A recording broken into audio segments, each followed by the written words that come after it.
We're going to start by reading the preamble. We thank you for tuning in to this iteration of the Cleveland Landmarks Commission. In compliance with notification requirements of Ohio's open meeting law under COVID-19 emergency declaration, notice of this meeting has been publicly posted. All boards and commissions under the purview of the City Planning Department conducts its meetings according to Robert's Rules of Order. Actions during the meeting will be taken with vote. Abstentions from any vote due to a conflict of interest should be stated for the record prior to taking of any vote. In order to ensure that everyone participating in the meeting have the opportunity to be heard, we ask that you use the raise hand feature before a question or making a comment. The raise hand feature can be found in the participants panel on the desktop and mobile version and activated by clicking the hand icon. Please wait for the chair or facilitator to recognize you and be sure to select unmute and announce yourself before you speak. When finished speaking, please lower your hand by clicking on the raise hand icon again and mute your microphone. We will also be utilizing the chat feature to communicate with participants. The chat can be activated by clicking the chat button located on the bottom of the WebEx screen. All meeting activity is being recorded via the WebEx platform. These proceedings are also being live streamed via YouTube and TV20 for public view. We have provided a link to the meeting for those who wish to speak on a particular case via our WebEx, our website and email. We have also received emails from those who have provided written comment on a particular matter.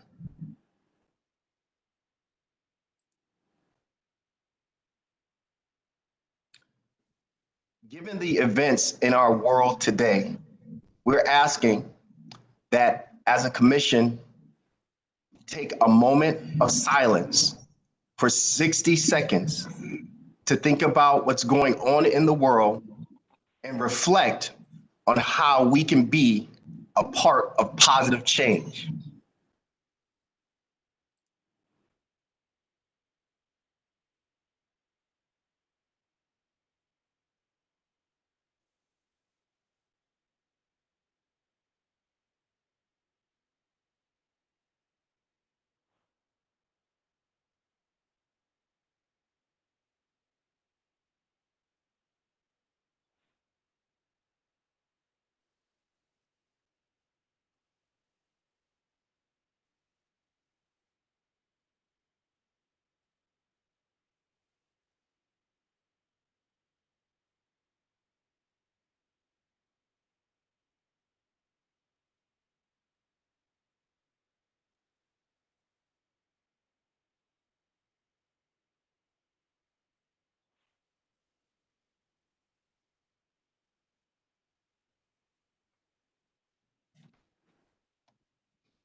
Thank you. Madam Chairwoman, the meeting is yours.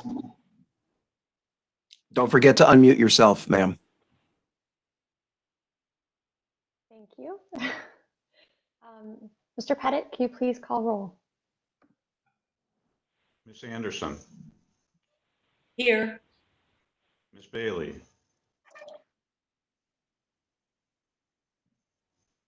Mr. Kalikia. Here. Director Collier. Here. Mr. Dreyer. Here. Mr. Harrison, Here. Mr. Jones, Mr. Strickland, Here. Mr. Tarasik, Here. Ms. Trott. Here. Madam Chair, we have a quorum, and I'd like to note that city staff in attendance include Mr. Brunges, Mr. Hastings, and Ms. LaPlaca. Thank you. I'd like to call the June 11th Landmarks meeting to order. We'd like to welcome everybody here, and even if it's in a virtual state, we're very happy to be back and able to meet and review our projects. We'd like to call our certificates of appropriateness, or I'm sorry, we will start with our certificates of appropriateness. We'd like to welcome the first case on our agenda. We'd ask the first presenter to use the raise hand function so your microphone can be unmuted, and then identify yourself, and then work with the host or I should say the host will control your slides. So please tell the host when you'd like your slides advanced. Madam Chair, we have Sandra Madison. Tony, I apologize if I don't get your last names right. Sias, Daniel Schmidtkins, and another one that I have no idea how to pronounce, Yuanchi C. Good morning. Can you hear me? It's Sandra Madison. We're getting a lot of feedback from you. Do you have your computer on as well as calling in? Probably. I'm calling in using my. Let me see if I can. Hold on for a second. Let me see if I can get.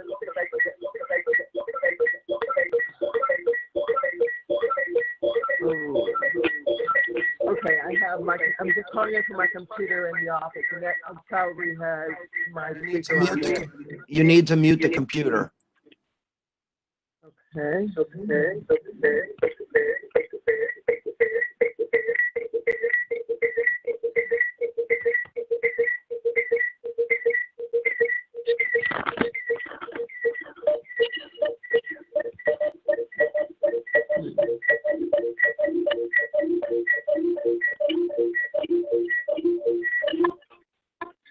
I'm sorry, but you're not going to be able to speak unless you can figure out how to mute the echo.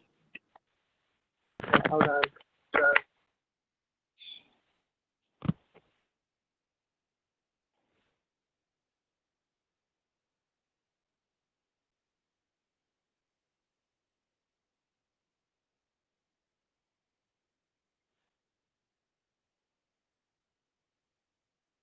Is that better? Yes. Oh, okay. Thank you. All right. So this is for Carolyn House Phase 3. We were here, I guess, a couple months ago before your board, and since then there's been some revisions based on cost. We did get some estimates done at that time, and we were also looking to address some of the issues that you had with the signage that we had on the building. Next slide. I'm not sure everyone was there last time, but anyway, this is the site. This is the Caramel site on the corner of Quincy and 89th. It is a circle, as you know, and Caramel's been around for over 100 years, 105 years. So next slide. So what we're doing is renovating the theater wing, which is the wing that's mostly on the 89th Street side and on the corner of Quincy. The long linear wing, which is we call the office and classroom wing, is not being renovated at this time. Other than the ramp, which is we're renovating the ramp, and actually that's under construction right now. It's just starting construction, and that's in that purple area. So that's going to be constructed and be completed by the end of the summer. We also have work from the Northeast Ohio regional sewer district where we're putting in pervious pavement in that blue area. We've had renovations done to the north side already on the exterior, and where we've had some new paving and landscaping done.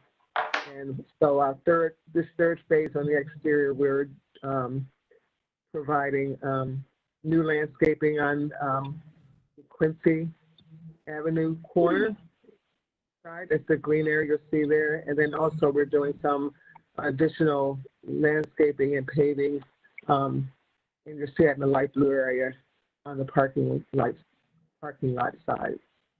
The last time we were here, we can go to the next slide. Let's see what this is just showing what was going to be done for the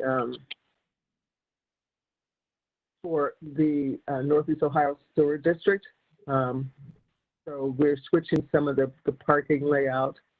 And again, that's already been approved and starting shortly, but we're trying to coordinate that work with this phase 3 work. Next slide. This is just showing again how that's being done as far as the new ramp additions for the Chase entrance. Next slide. So this is what was approved before. This is what the existing conditions look like right now. The first slide in the upper left is the entrance, existing entrance on Quincy Avenue. The other slide in the upper right is the existing entrance from the parking lot into the Arena Theater. So we're focused on the Arena Theater entrances right now. Before it was the Jellic, so I should have said that before. And then we're enclosing, as you know, the outdoor stage. And this was all approved last time. I'm just going through this because some of you may not have been here the last time to see this. And we're enclosing that outdoor stage that you see in the lower left. And then on the lower right, that's just showing, again, the Quincy side. And there's, if you can see, there's a little gas house that's there in the front. I don't know if you can, I'm sorry, I can't point. But there's a little gas house that we're looking to remove. And we're looking to remove all the signage on the building that says Chase. We're taking that off the building. And thank you. And then the door, we're looking to, that's also a door in that, the lower right, there's a door and stairs. We're going to be bricking that in, leaving a recess, but we're removing that from the front. And then also where there used to be display cases, you can see those, where there's like a little concrete rectangle indentation. We're going to be breaking that in as well, recessed brick into those two areas to clean that front up. Next slide. So this is what was done before. That was approved, you guys. That was in phase 2. We enclosed the vestibule area so they can have a place for patrons to wait as they're being picked up or dropped off. Next slide. So this phase will include the renovation that you see in purple on the other side. The slide to the left is, of course, the existing conditions, and what we're doing is on the right side. So we are renovating the area in the purple, and adding additional landscaping, as you see there. Next slide.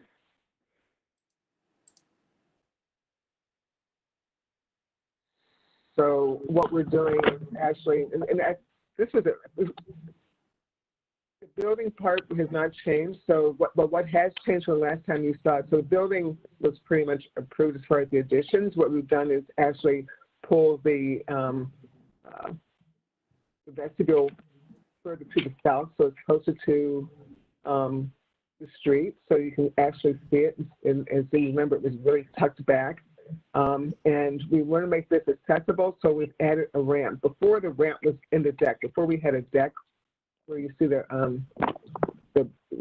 peach part, I guess you want to call it peach or purple, there was a deck there. There was an outdoor deck. That came in high. We didn't have money to do that, so we decided not to pursue that in this phase. Just so what we did so we can actually build the deck later is move the ramp to the east side and still have the accessibility for this portion. So we put the ramp in. Also, what this does is when there's a stairwell, and you can see where the canopy extends over. There's a stairwell with an exit there. So you can still come out and go down the ramp, so exit out, but tie it all together and make it as one. So from the last time you saw, the ramp was before it was on the left side or the west side of the entrance, and because it then took you up onto the deck. But this way, you still can use the ramp to get up, to get in, or in a future time, get onto the deck, which would be at the same elevation. But for now, we're not doing the deck. We're just going to re-landscape, take down the gas meter house, which is right there in the front, and still do on the corner a plaza, which is a naming right plaza, so they're naming bricks on the plaza. So that part has not changed. What you will notice is for those who were there last time, we had a large mesh screen on the southwest corner of the building, which we heard you loud and clear that you didn't quite want to cover that end of the building, that you wanted to actually be able to read the corner and read and see the whole building. So we decided to take it off of the building, and we're now thinking of designing a sign as part of the pylon that we had there before. So now the mesh will be the mesh screen, which will be on the pylon. We went to a design review, and they'd like for that pylon to be a little bit different, a little bit more structural. So we're planning to go back to them at some point soon to show our new design for that. But so for right now, we're not asking for any signage to be approved. We're looking at just the redirection of the ramp and what you see before you right now. Keep going. There's a couple of renderings that show that area a little bit better. Next slide. I'm sorry. So that's the rear. For those who haven't seen it, that was what was approved before. And we'll have, I'll have Andrew, who's on today from Binky, to tell you a little bit more about the landscaping. Next slide. Again, this is still the area that was approved from the last time. Again, minus the signage we're coming back to you for all the signage. Next slide. Another slide. Next slide. It's just showing you from before for those who were not there. Next slide. Okay, so this is what the building looks like now on Quincy Avenue. We are, with this, going to be taking down the fence that you see along there to make it a little bit more inviting. We will be, reseeding, dressing up the shrubs that are there, or either taking them out. So just to make it more inviting, we will be taking down the fence all along the Quincy Avenue side. Next slide. And so this is our proposal. So we'll be pretty much just cleaning up the front of the building. This is elevation, giving you the size of what we think the size of the pylon sign will be. You can see that it does not hide the building any longer, where we had the large mesh, which was on the corner, extended along the whole side. So we went back and rethought that. And we're keeping the ramp wall pretty low because we don't want to we don't want to cover the entrance. We want to keep it really clean. So the wall for the ramp will not be any higher than the entrance stoop into the building. So we're keeping that low, just linear, to keep it tight within the building. Horizontality. Next slide. So this sort of just gives you an idea of what that would look like in rendering terms. I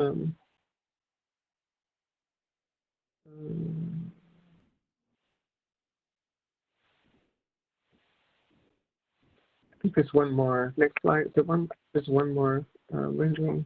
Yes, from this side. So this is showing from the plaza, from the corner of 89th and Quincy, how that would look. And again, design review wants to take another look at the actual mesh pylon screen, which will really act as a signage as well to say that this is Karamu and this is what's coming. This is what shows are coming there. This is what we've done. This is the programs that we offer. So it'll be something that'll be programmed and changed throughout the year. But we're looking at a new design. They want something a little bit more sculptural, so we're working on that. So that's the architecture that we're looking for. I can have Andy. I think next slide is Andy's next slide. Andy, you want to talk about the plaza? Sure. This is Andrew Steinges with Banky. I'm filling in today for Daniel Schmidtkins. The planting that we are utilizing around here is essentially mirroring the planting that we have used in the other areas around the Chase entry with the back ramp and in the area where we are doing the stormwater improvements in the back. Most of our planting we're gearing to have a variety of colors during different types of years. So we're going to be using a variety of lower to mid-size hydrangeas, some summer sweets to provide different colors. Trees will be yellowwood or some sweet bay magnolias, some lavender and some sedum for even more color. And then for the winter time, we'll have some junipers as well to provide that year-round greenery. Unfortunately, we don't have as much color in our landscape. And then, of course, we'll be seeding any areas that are disturbed during construction as well, just to fill in the grass areas. So this slide here gives you an idea of what these various plants look like.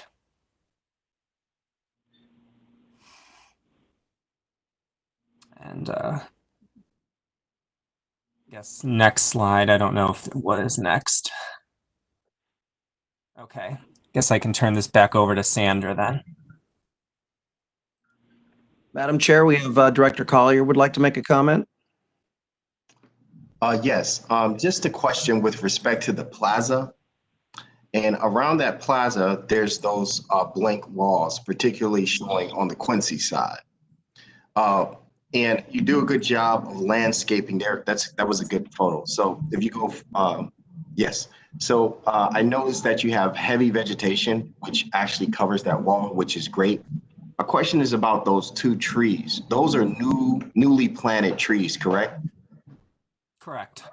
Okay, how long will it take for them to mature so that they grow to be able to shield that blank wall there? How long do you think that will take? Oh, depending, obviously a lot will depend on the size of tree that is put in to begin with. I think a good estimate would probably be at least 5 years, 10 years if it is a smaller tree that gets planted to begin with. Okay. All right. And the reason why I asked, because if you look at the previous slide that just shows the that blank wall is a really harsh condition. Right. So being able to mask that, because you have a nice plaza there, it's beautiful, and you can, standing next to a blank hard wall, would not add to that. So I just, the only concern I raise is making sure that that wall has something that supports that plaza. A 5-year time period is, it takes a while for it to mature. And perhaps one solution, you've done some beautiful public artwork on the 79th Street side.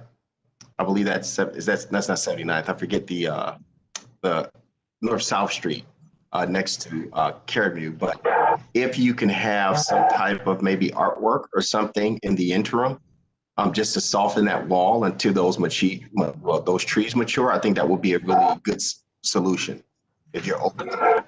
Yeah. And Madam Chair, I would just like to say that this project is a good project. You all know what Caremu means to this city and the community. And they've done a very tasteful job with taking a building that basically has a lot of straight lines and making additions. And, I've always believed that glass is a very wise choice when you're doing additions to buildings because it blends with pretty much anything. And I think it's very tasteful what they've done with the building. And I think it's going to add a lot of value to Caremu and encourage more people to come.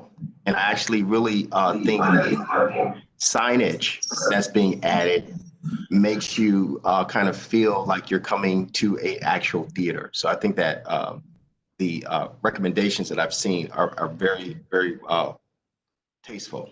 Thank you.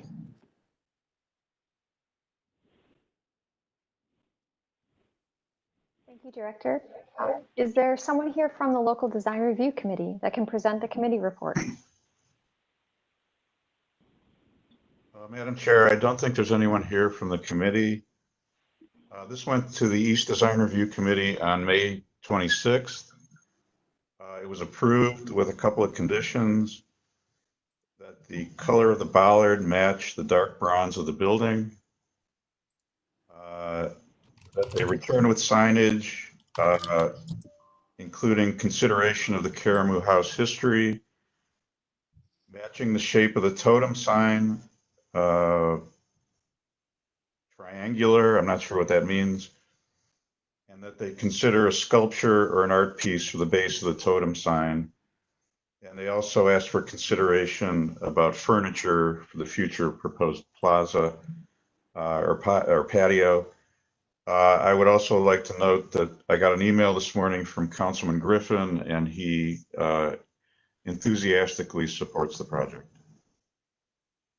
Madam Chair, we have Mr. Harrison with his hand raised. Yes, go ahead, Mr. Harrison. We'll open the floor for the commission. Okay, thank you. I'll just go from the comments of the design review back.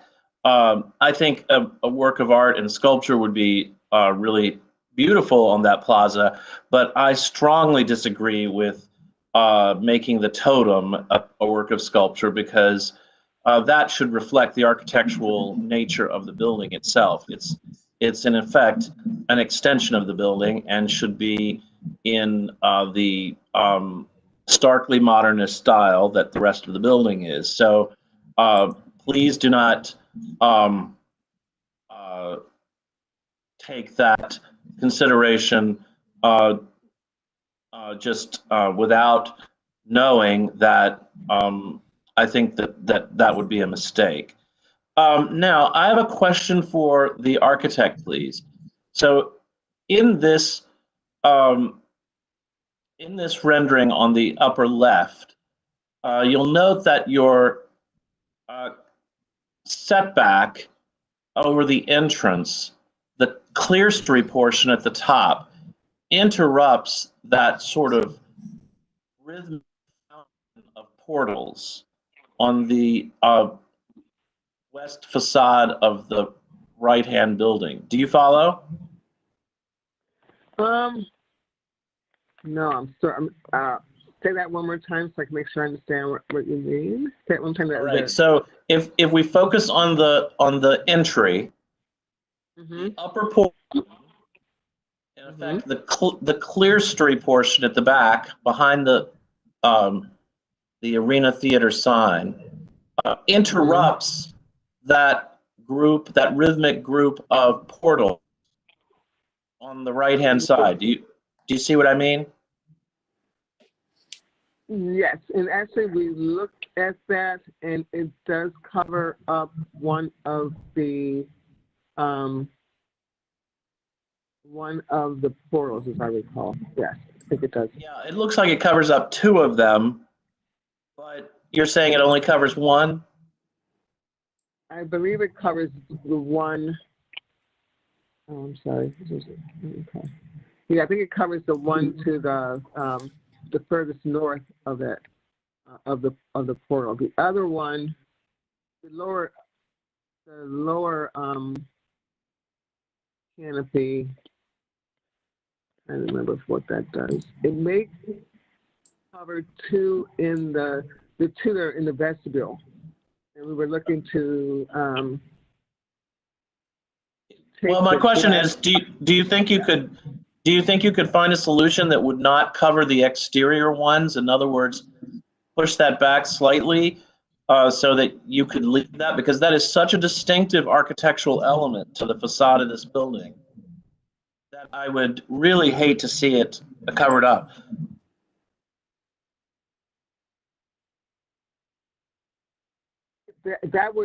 We would not be able to get the ADA 7-foot. We couldn't push it back without getting the ADA 7-foot clearance inside the vestibule. I see. And is there some sort of solution that would make it visible inside? Is it this side? It could be. Right now it's the glass block. We could leave it glass block inside the vestibule. Well, I leave it to you to try to figure that out, just because I just want to point it out that that's such a very important, modernist decorative element. And its rhythm is there for a purpose. And I think, if there's any way you might be able to recover it, that would be great. Otherwise, I think your design is really super, and I applaud you. And I have one other question.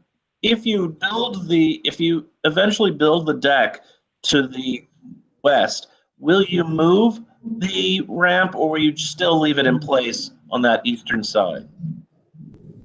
We would leave it on the east side, and the reason is that we want to be able to close the ramp off, and we close the deck off at some point when it's not used, and that would mean that the ramp would be closed, and of course we can't close the ramp. So actually it works better on the east side.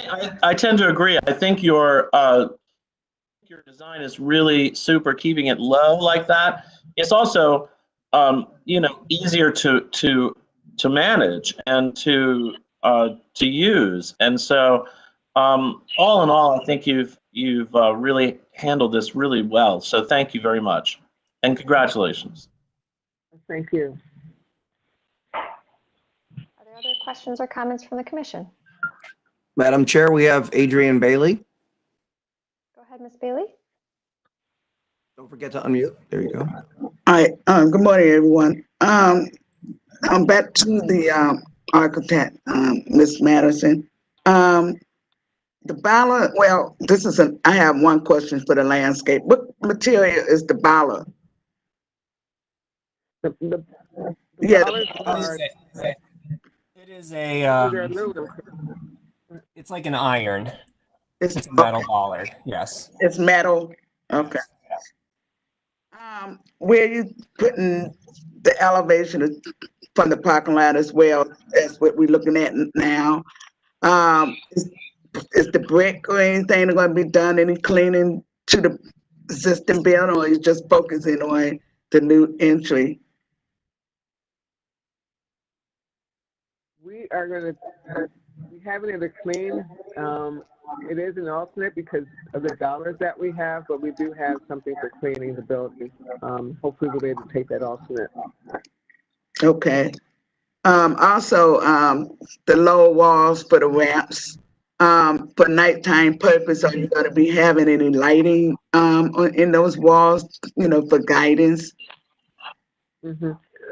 We have lights on the canopy, and we're having a light study done to make sure that those lights will be able to spill over into and light that area. Mhm. So we're looking at that, and also what's there for street lighting. But like we did for the other project, we actually did a study for the lighting to make sure that the ramps and the stairs were lit appropriately. Well, in the parking lot was a little different. We didn't have the street light, but here we're going to make sure that the ramp is lit well enough that you can see. Lastly, and understand this is not part of the project, but I'm just curious. Is there anything gonna be done with the artwork with Route D as part of this project or not? That is also going to an alternate that we're looking at another type. We're trying to get a hold of the original artist and still use his artwork, but put it on a different medium that can be similar to what, like the LeBron James, type of canvas, so that it won't do what it's doing now. So I'm looking at a different type of medium, but those dollars are not in this. It'll be an alternate or balance for a later time. Well, I'm glad to hear that, and I agree. The medium needs to look at, because that artwork wasn't up there for a long time. So that's good that you have it in as an alternate. All right, thank you. Madam Chair, we have no other hands raised at this point. Okay. Well, I think I personally think it's a great project. I think, the persistence of having the overall master plan and, continuing to work on each piece, but maintaining as much of alignment with the original architecture, I think is great. I agree with the other comments about the pylon sign and its, shape, and that it should relate to the building. I'm assuming that when we say you're returning for signage, you would return with that pylon also, since that is a signage element, base and mesh, or are you looking for approval of the pylon also? No. We have to go back to design review for the pylon. So we're not looking for approval. I think they took a conceptual approval, and that we have to come back with the design. So I just want to make sure I understand what you're saying. They wanted more sculptural, and you wanted to be more traditional. So it's sort of like a conflict. I have to find something in the middle. I want to make sure that when I go back, we go back, and if it's not what they want, because they wanted something very modern, very, sculptural is what I heard from them. Madam Chair, we have Mr. Harrison with his hand raised, and Mr. Collier. Sorry to interrupt. That's okay. Go ahead, Mr. Harrison.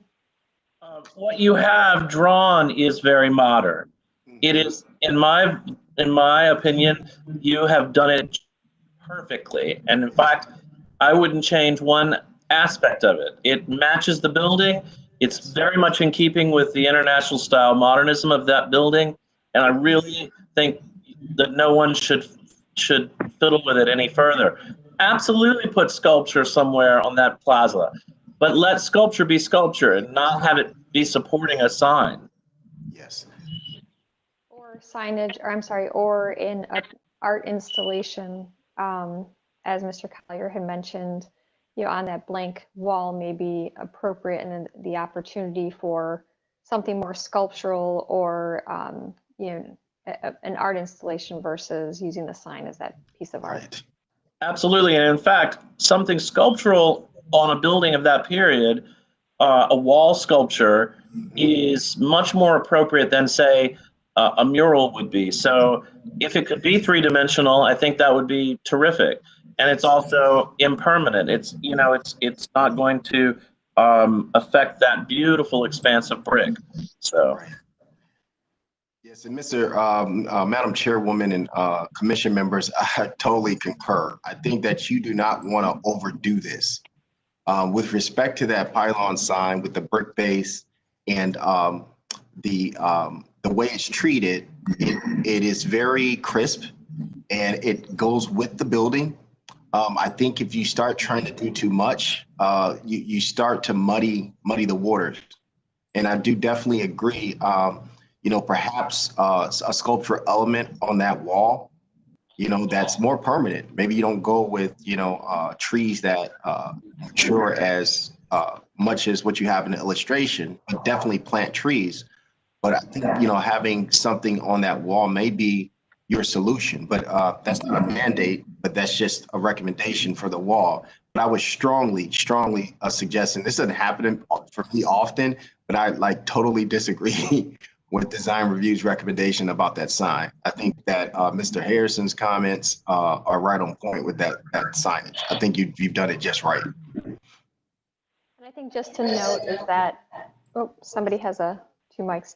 Okay, one thing to note is the design review committees are advisory to the commission. So ultimately, you know, we appreciate and take into consideration all their feedback. But I think in this one, I think, you know, we collectively support what you currently have. Madam Chair. Other options. Yes. Excuse me, Madam Chair. We have Mr. Strickland with his hand raised. Go ahead, Mr. Strickland. Don't forget to unmute. All right, I was going to make the same point to try to provide some specific guidance to the architectural team in that the design review committee is advisory to Landmarks, but it's Landmarks' ultimate decision in terms of approval of your project. So hopefully that provides sufficient clarification to guide you with regard to that pylon. Thank you. It does. I mean, we agree with you. That's why we designed it that way. And I think some of our schemes show artwork on that wall that you're talking about. When we had the deck, we had artwork on that wall, and I think those two could actually work well together. I think it should be separate. So we agree with you, but you know, we were just hearing conflicting things, and we were like, oh boy, how are we going to, you know? So thank you for clarifying that.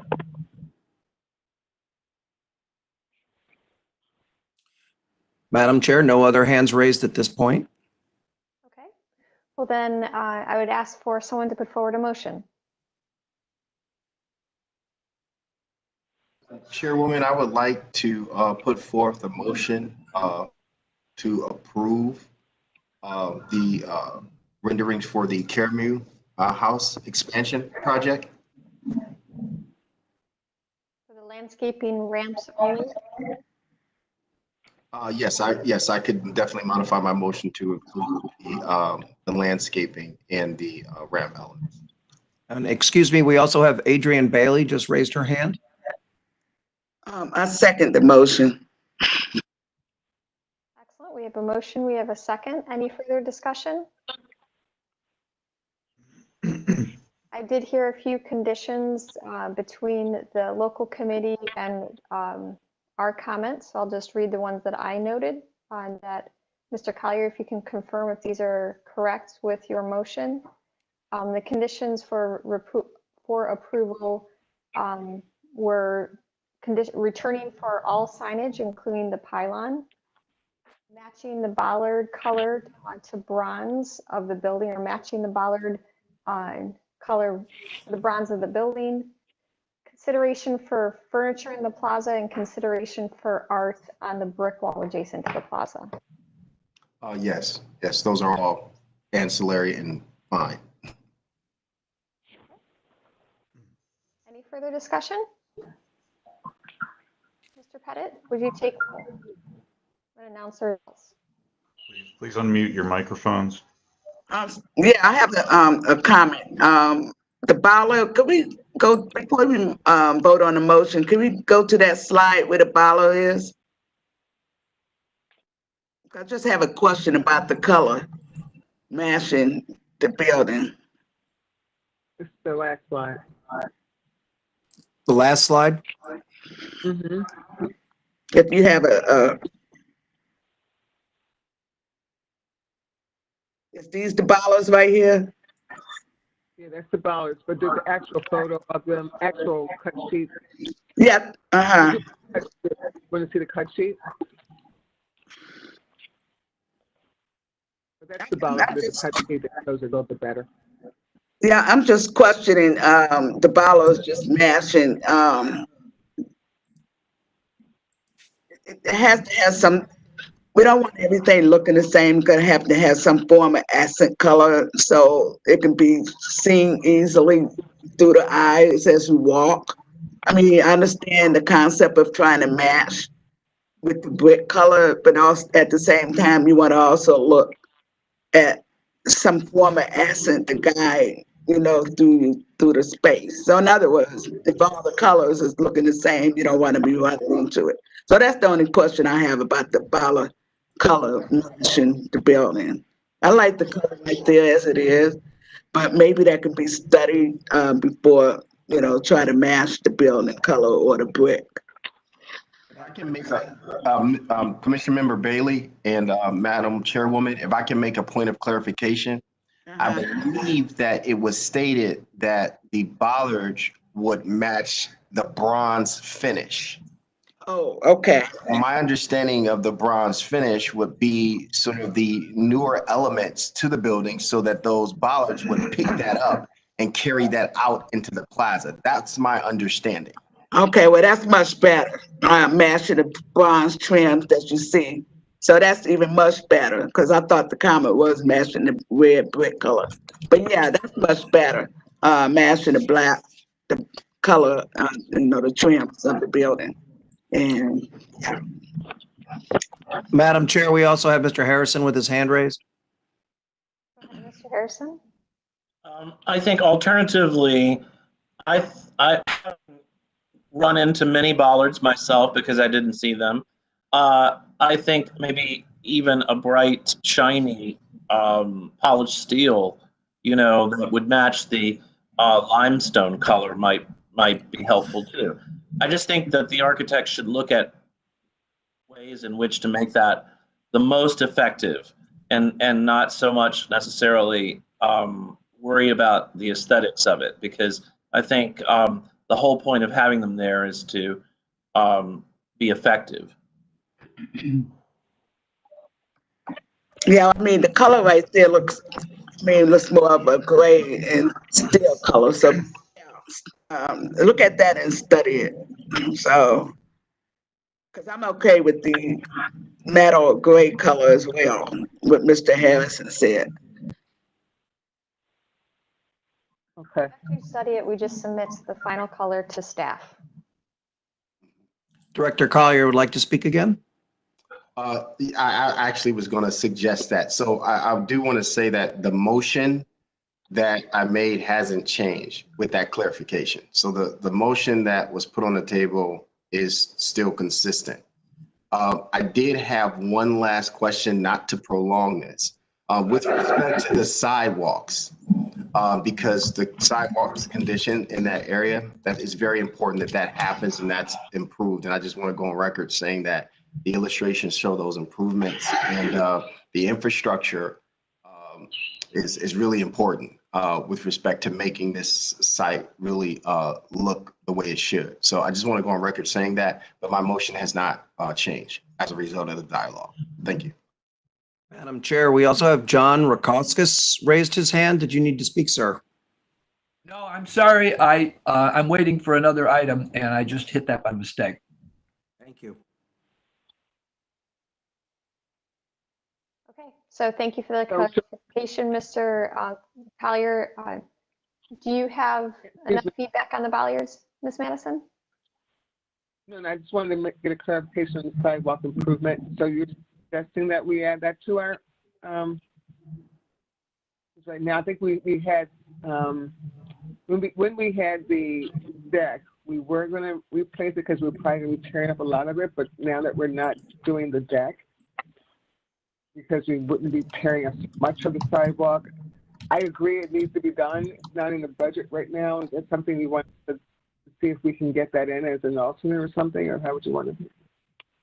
No, understood. I'm sure that is not necessarily in the budget, but I think that's something that we need to pursue, given the investment that you're making. And that may need to be a conversation, with us at the city, et cetera. But these small things, it's not even the small things. These things are relevant to really making the site what it can truly be. And I think the infrastructure improvement will help. Not that you need to do that now, but that's something that we need to pursue. I agree with you. Thank you. Thank you. Okay, then I will ask Mr. Pettit if you could please call roll and announce the results. Thank you, Madam Chair. Ms. Anderson, Yes. Ms. Bailey, Yes. Mr. Colicchia, Yes. Director Collier, Yes. Mr. Dryer, Yes. Mr. Harrison, Yes. Mr. Strickland, Yes. Mr. Tarasik, Yes. Ms. Trott. Yes. Madam Chair, the motion passes unanimously. Excellent. Well, thank you for your presentation. We look forward to seeing this continue to move forward. Thank you. We're going to second case, which is located at 10703 Grantwood Avenue, the proposed demolition of a house on that site. I made the recommendation after a conversation with Mr. Pettit. I think it would be helpful if we hear all three cases that are next on our agenda, or which is 10703 Grantwood, 10834 Grantwood, and 10924 Grantwood. We will vote independently on each one, but I think the bigger picture would be helpful, I know, for myself. So we'd like to call the applicant forward. As a reminder, please use the raise hand function so you can be unmuted and state your name for our record. And then the host will control your slides, so let him know when you'd like him to advance. Hi, my name is Wu Jun. I'm from the City Demolition Bureau. So the first project that's up for review is 10703 Grantwood. So it looked like this is the Grantwood Landmark District allotment that we have. Next slide.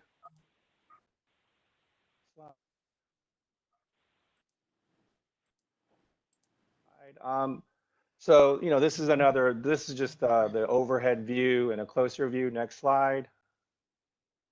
This is the exterior slide. More exterior pictures. Next slide. It's the garage. Next slide. Some neighboring properties. Next slide. A property across the street. Next slide. These are some of the pictures inside. Next slide. It's more of the same. Maurice, if you could just slowly go through them, every couple of seconds or so. Sure. Thank you. Yeah, not too fast, please.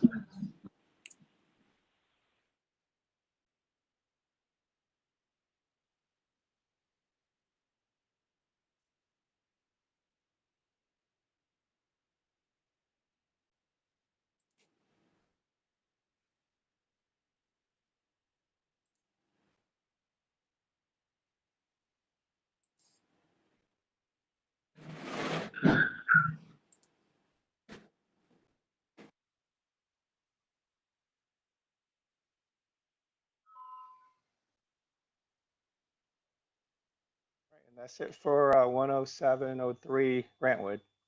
Next is 10834 Grantwood. We'll just again go through some of the pictures. Next slide, please. exterior. Next slide. More exterior. These are the neighboring structures. Next slide. Across the street. And again, if you could just slowly go through the pictures of the interior photos.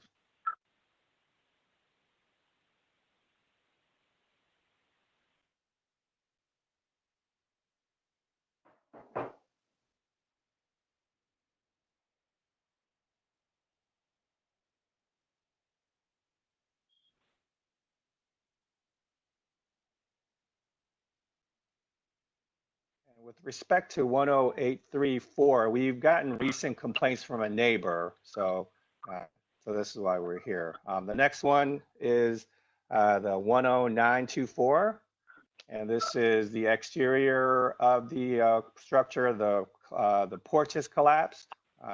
Next slide. More exterior pictures. Next slide, please. Neighboring structures. Lots. Next slide. Across the street. And again, if you could go slowly through the pictures of the interior photos, please.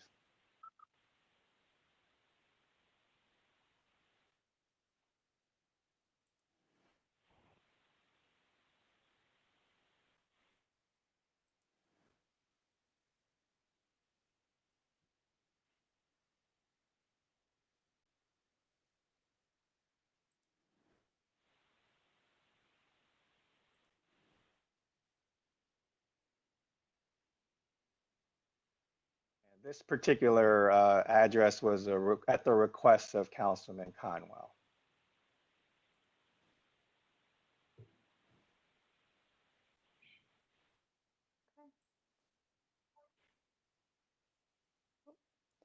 Do we have additional history on each building? Well, we have a little bit. We did conduct a site visit to all three properties in September of last year. Maurice, if you could just go slowly through the slides, there aren't too many. The first one, I believe, was built in 1905. We don't have a lot of history on it. It's seriously overgrown with vegetation. Some of us were able to get inside this house, so we have a couple of interior views, just showing the conditions last fall.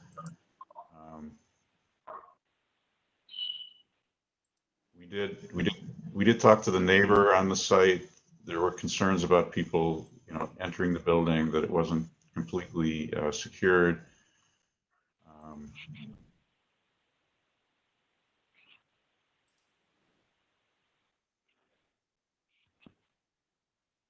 10834, we know it was built in 1912. The architect was J.M. Matchett.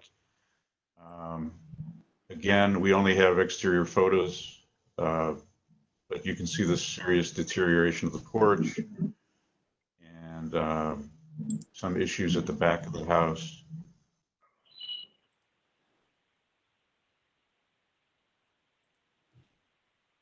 I think it's worth noting that, a lot of the neighboring houses are in generally good condition and well taken care of. 10924 was built in 1908. Again, it was the same architect. It has a lot of similarities to the previous house. Again, the major issue here is the condition of the front porch and the rear porch. And we weren't able to get inside this one.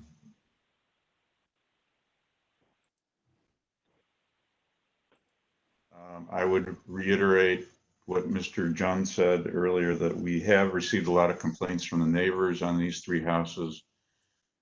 We've also gotten complaints from the councilman.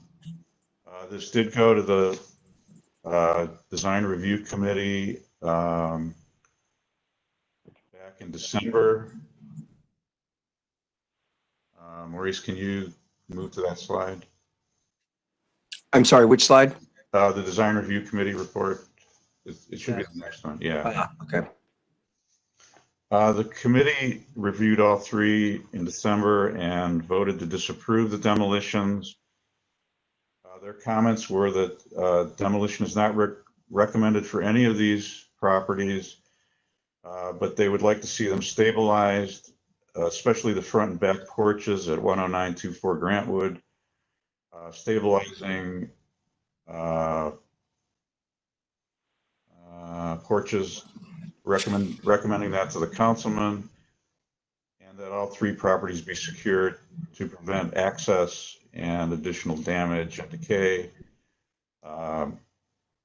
Unfortunately, members of the Famicos Foundation sit on that committee, and they made it clear to us that Famicos is not willing to take on any of these properties. We were hoping that they could. They do that in a lot of areas in the East Boulevard neighborhood and Wade Park, but unfortunately, they're not willing to take on these properties at this time.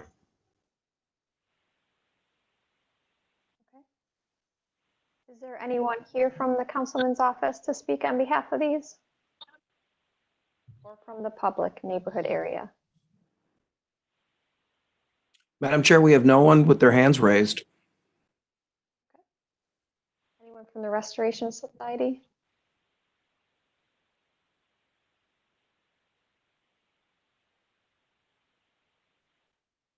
Okay, well then we move on and open. Excuse me, Madam Chair, we have a Rob Norton with raising his hand. Go ahead, Mr. Norton. You need to unmute yourself, sir.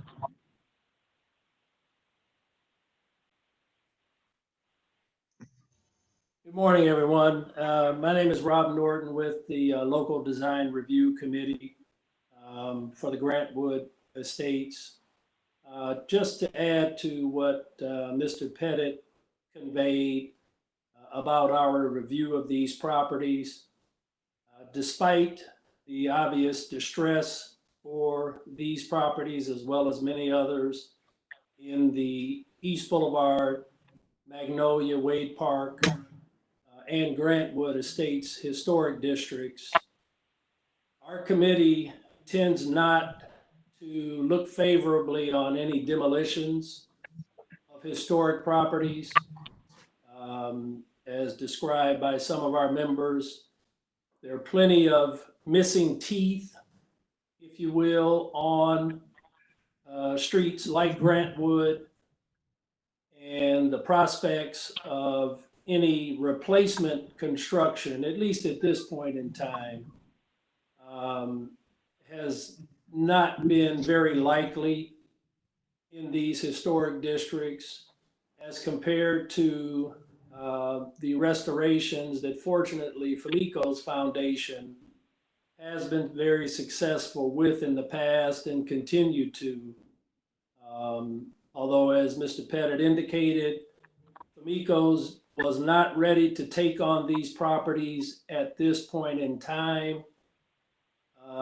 But as I recall from our meetings and property reviews, property visits, if they were in a position to do it, they certainly thought there was enough there for them to take on that type of project, those types of projects, if they were better situated for doing it at this time.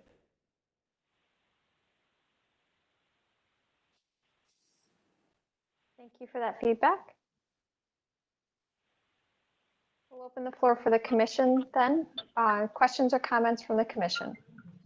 Mr. Harrison has his hand raised. Go ahead, Mr. Harrison.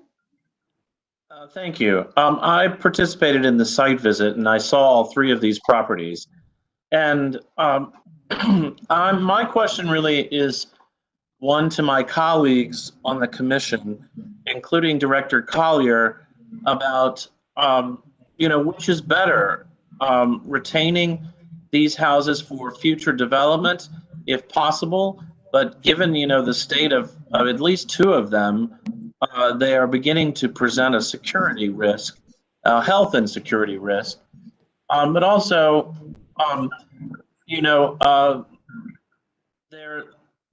even if we just stop the demolition process, they will continue to demolish themselves. So which is better, having them at least maintain the street in order to maintain the streetscape and not have missing teeth, like Mr. Norton said, or having a cleared parcel there. So I think, it's a conundrum. I mean, all of you know how I never want to tear anything down. So I'm just asking this question really to find out from my colleagues what they think. Madam Chair, we have Ms. Bailey with her hand raised. Go ahead, Ms. Bailey. This is a question to Mr. Norton. It sounds like you were saying at this time, the Mickles Foundation not ready to take on these 3 properties, but they may later. The question for you is, has it came in a conversation that maybe the Miko might can stabilize the building, to keep it from deteriorating, mothball it or whatever? There haven't been any additional conversations, at least none that I've been involved with the Micos. Clearly, they already have a long list of properties that they are actively working on, as well as those that might be in a mothballed state for them to begin working on once circumstances permit them to do so. Mr. Harrison's comments, I appreciate. We did discuss a little bit of his thoughts reviewing the properties, and as a design review committee, we certainly would appreciate any guidance or experiences from Landmarks in terms of what direction do you go in these situations. I'm sure our 3 districts are not the only ones faced with these decisions. So whatever input any of you may have on helping us in making the decision on these properties, as well as likely several more that are going to come up for review in the near future. What is the thought of Landmarks in terms of that conundrum as Mr. Harrison describes? Madam Chair, we have a few people that would like to speak. Director Collier, and we also have Ray Tarasuk and also Bob Strickland. So Mr. Collier, go ahead. A couple of things. And the tragic part about this is not new. And this is something that we've been discussing for a number of years. How we put this value on historic preservation, but we don't put the resources behind it. So you have these assets that exist in neighborhoods that we don't mothball, we don't stabilize, and therefore they deteriorate. They have all the potential in the world, but it gets to a point where the conditions are so bad and you have to tear it down. Proactive approach that we have to begin to take from a city perspective with making sure we protect these assets, and first that they're identified on every street, particularly within our historic districts, that has to happen. With respect to this particular case, though, the question that I have is that, we're doing a lot of work in the Glenville neighborhood with the Transformation Initiative. Now, I know this area may fall, we're talking about Grantwood, outside of our footprint in Circle North, Mr. Norton. But some of the programs that Economic Development Department has put forth as part of that initiative, I'm wondering if we cannot explore how we can fold some of these properties in, given they're in a historic district. Which historic district does this fall into, by the way? Is it East Boulevard? Which one is it? Grantwood Estates. Grantwood. I'm just wondering, just proximity-wise, because it's in the footprint of Glenville, can we start to explore a little bit about how we can potentially stabilize these homes? Has there been a lot of complaints by neighbors with respect to the safety of this, Mr. Norton? I believe the council has received several complaints. I could not give you a number on that, but yes, he has received complaints over the last several years. Assessment been done of these properties to see if they're salvageable at all? To my knowledge, only the extent of our committee's site visits, the input from the Famicos Foundation members on the committee. And as I recall, the indication was these properties are not in any worse condition than several other properties that have not been approved for demolition in our 3 historic districts. Okay, now also let me ask this question. With respect to Famicos, has there been any attempt to secure the properties? Are they just open? I believe they are still open, awaiting whatever decision is made as to the future for the properties. I would suggest, and I apologize for not having a more definitive answer. If we were to table this in an effort to identify if in fact we can get resources to stabilize these properties, because Famicos has done a phenomenal investment in some of the properties in the neighborhood and putting, ultimately, that's what anybody would want to see. I would want to see somebody, be able to purchase these homes once they're restored and they can be marketed.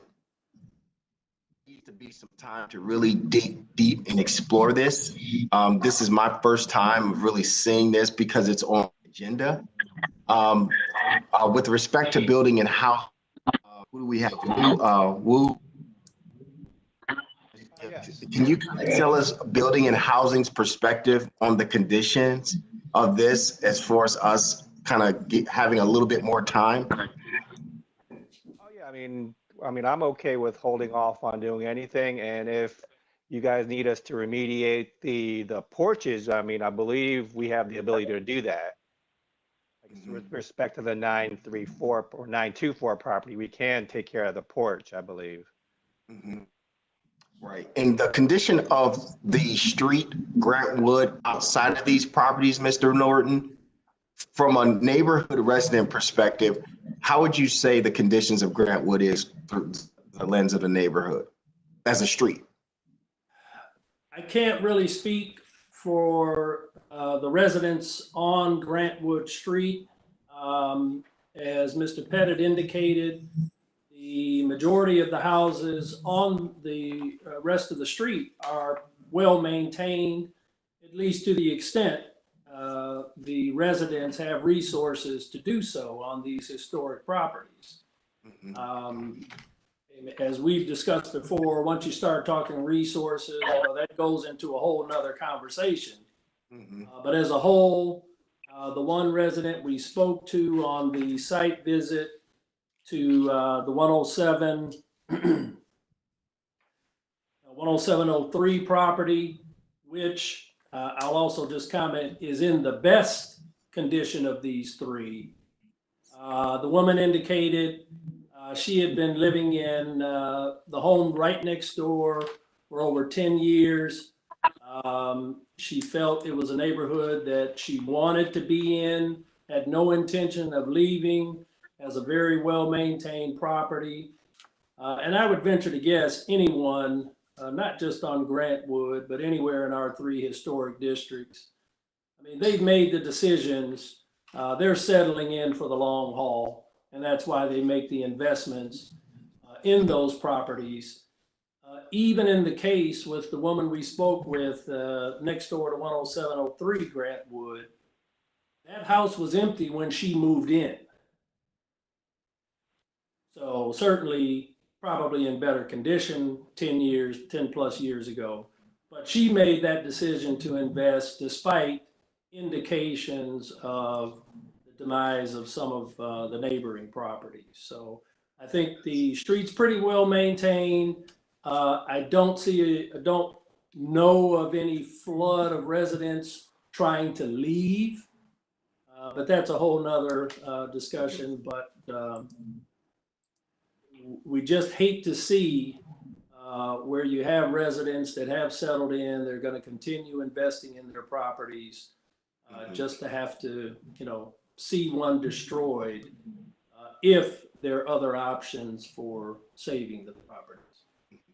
And Madam Chairwoman, have we gotten any, and Mr. Pettit, have we gotten any indication from the council person at all about their, the speed or any desire by them to want to get these properties down as soon as possible? Is that type of pressure there?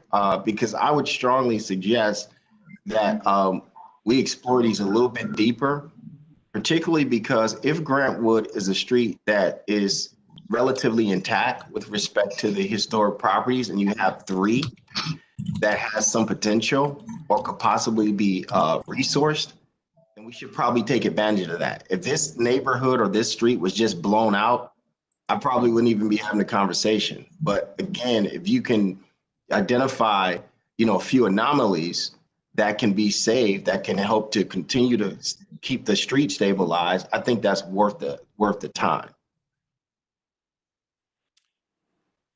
Madam Chair, we have Ray Tarasik speaking next. Go ahead, Mr. Tarasik. Yes, I think I'd like to start by echoing the comments Mr. Harrison made earlier about demolition, and I think this commission's really taking great pains towards exploring every option before recommending demolition of any properties. And I also agree with his comment that, and I'll use this phrase loosely, mothballing such properties just for the sake of mothballing them and not demolishing them will serve to have them demolish themselves. I think that was very, very well put. I agree with Mr. Collier with respect to exploring every single opportunity that there may be available before those decisions are made. If there remains, if the properties remain salvageable to some extent, and there are avenues that have not yet been explored or even potentially could be explored to save these properties and keep the landscape intact for the neighborhood, I would fully support that. I would, however, also explore at the same time, because it seems like these are issues that are more immediate. The securing of the properties, both from a safety standpoint of individuals coming in and out of them, as well as from a safety standpoint of I'm not certain as to how structurally safe they may be outside of the porches that we had talked about. So I believe the building had indicated that there may be something to do to at least take care of that situation. But it seems to me that if there's anything that we can do immediately to secure the properties and ensure the safety of the neighborhood and ensure the safety of anybody who may be around those properties, and then continue to explore if there may be some other opportunities and available to us to save these before an ultimate decision is made to destroy these particular properties. So I would agree with Director Collier in tabling this particular matter at the moment until all of those opportunities and avenues are explored. Madam Chair, we have Bob Strickland next, and then Adrian Bailey. Go ahead, Right. Mr. Strickland. Thank you, Madam Chair. First, it's funny, I'm writing down a few comments here, and the director used the word tragic. That was exactly the word that I was going to use, that every time we see a situation like this, and it's far too frequent, I consider it a tragedy. And I think that this situation, we're going to continue to confront these types of situations unless we do something more on a proactive basis rather than continuing to be reactive every time we face one of these tragedies. So I understand certainly that there's limited resources, but I would propose that Landmarks formulate an action item so that we can take a more proactive, long-term perspective to try to avoid these types of tragedies. And one thing that I would propose would be that Landmarks work with Building and Housing to specifically look at the resources that it takes to demolish properties like this. I believe demolitions of this nature are budgeted around $10,000 a piece.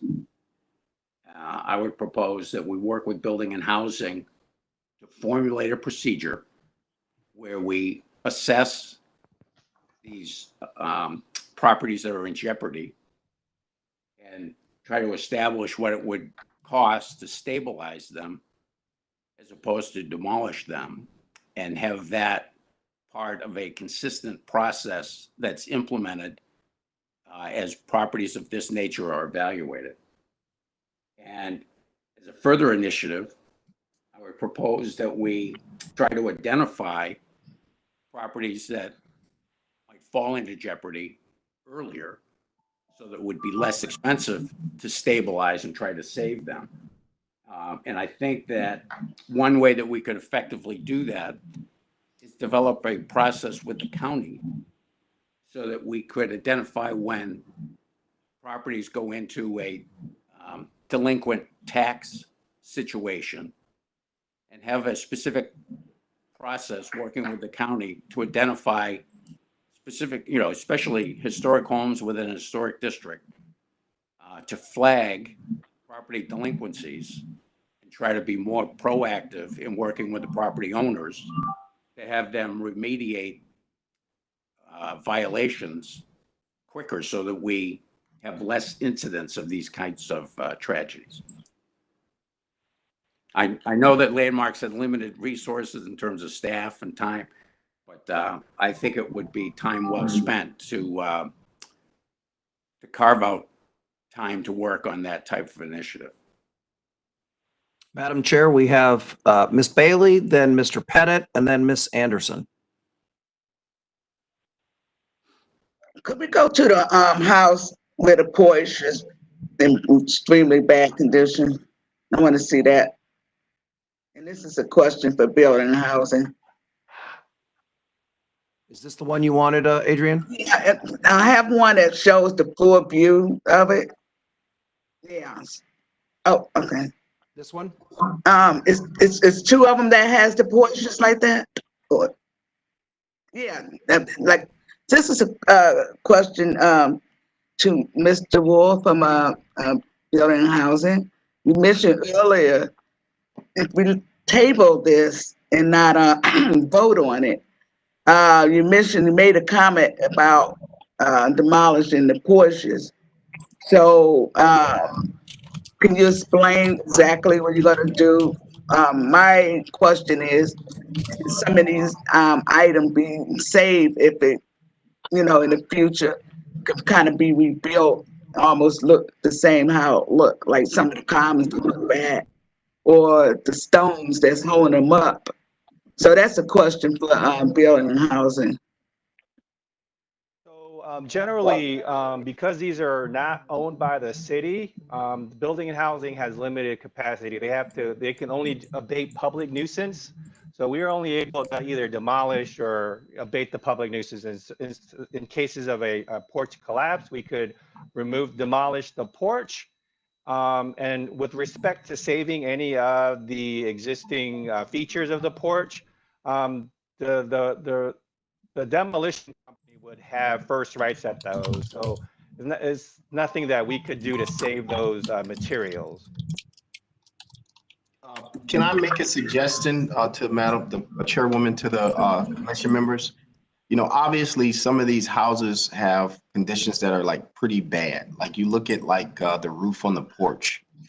I don't know if Building and Housing can do, maybe partial demolitions, or when we talk about like these porch elements, because those are most egregious on these properties, removing, certain threatening elements and stabilizing the property, whether it's, board up or whatever the case may be.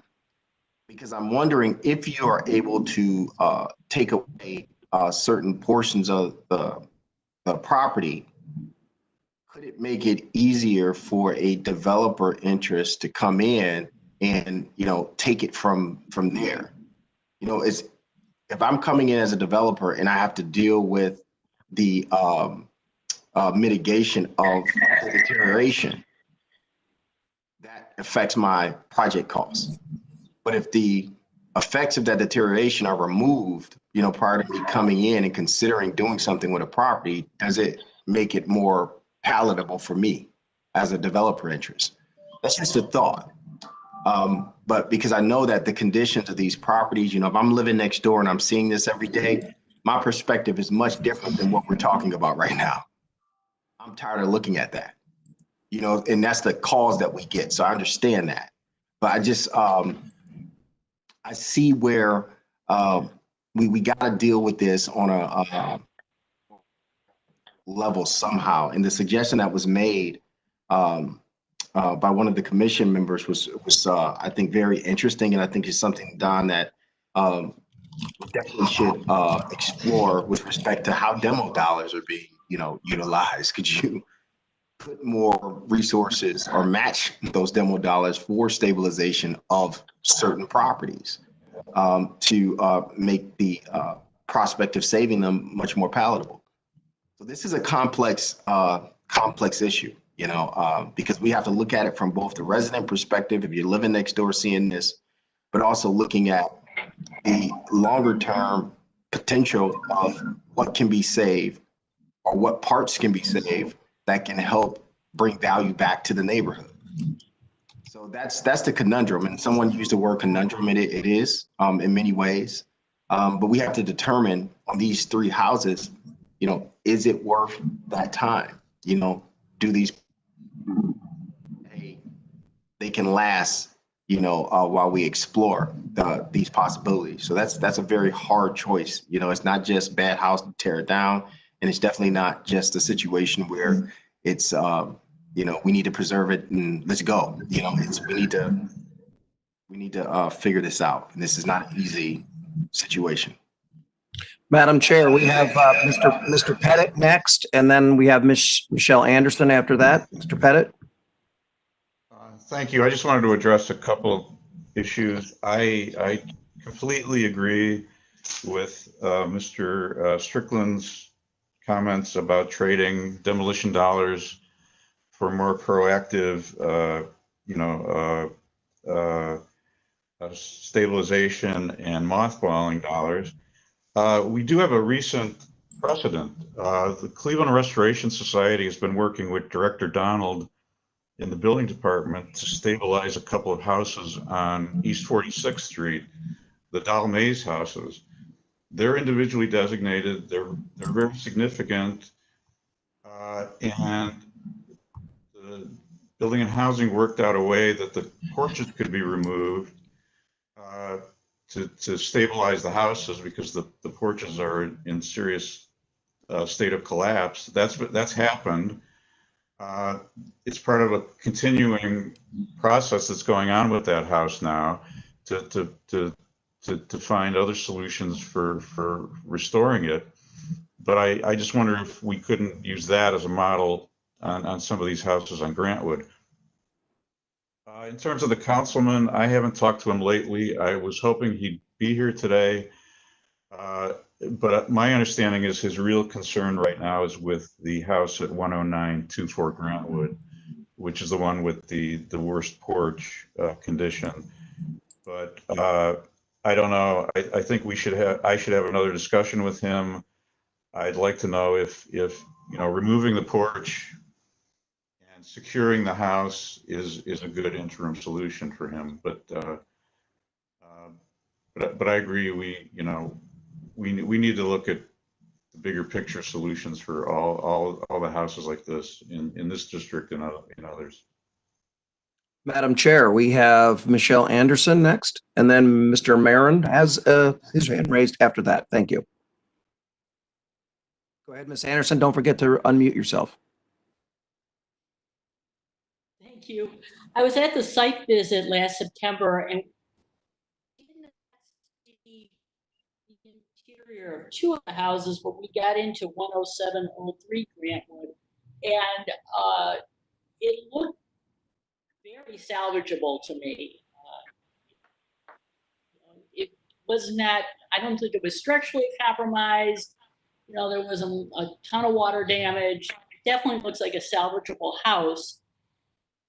I wanted to bring up that a number of local neighborhood nonprofit development groups have acquired properties like this from the land bank, and you know, they no longer have the capacity to do the renovation. I can see where like Bamiko's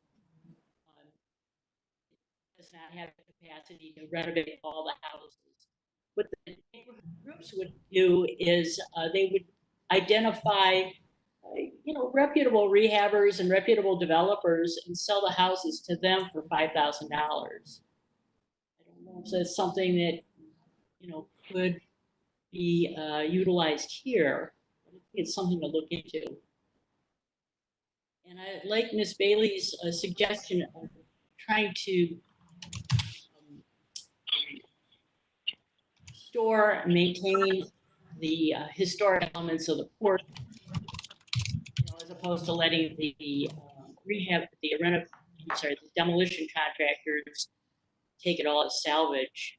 It's part of the historic character of the neighborhood, and I think it should be maintained somehow.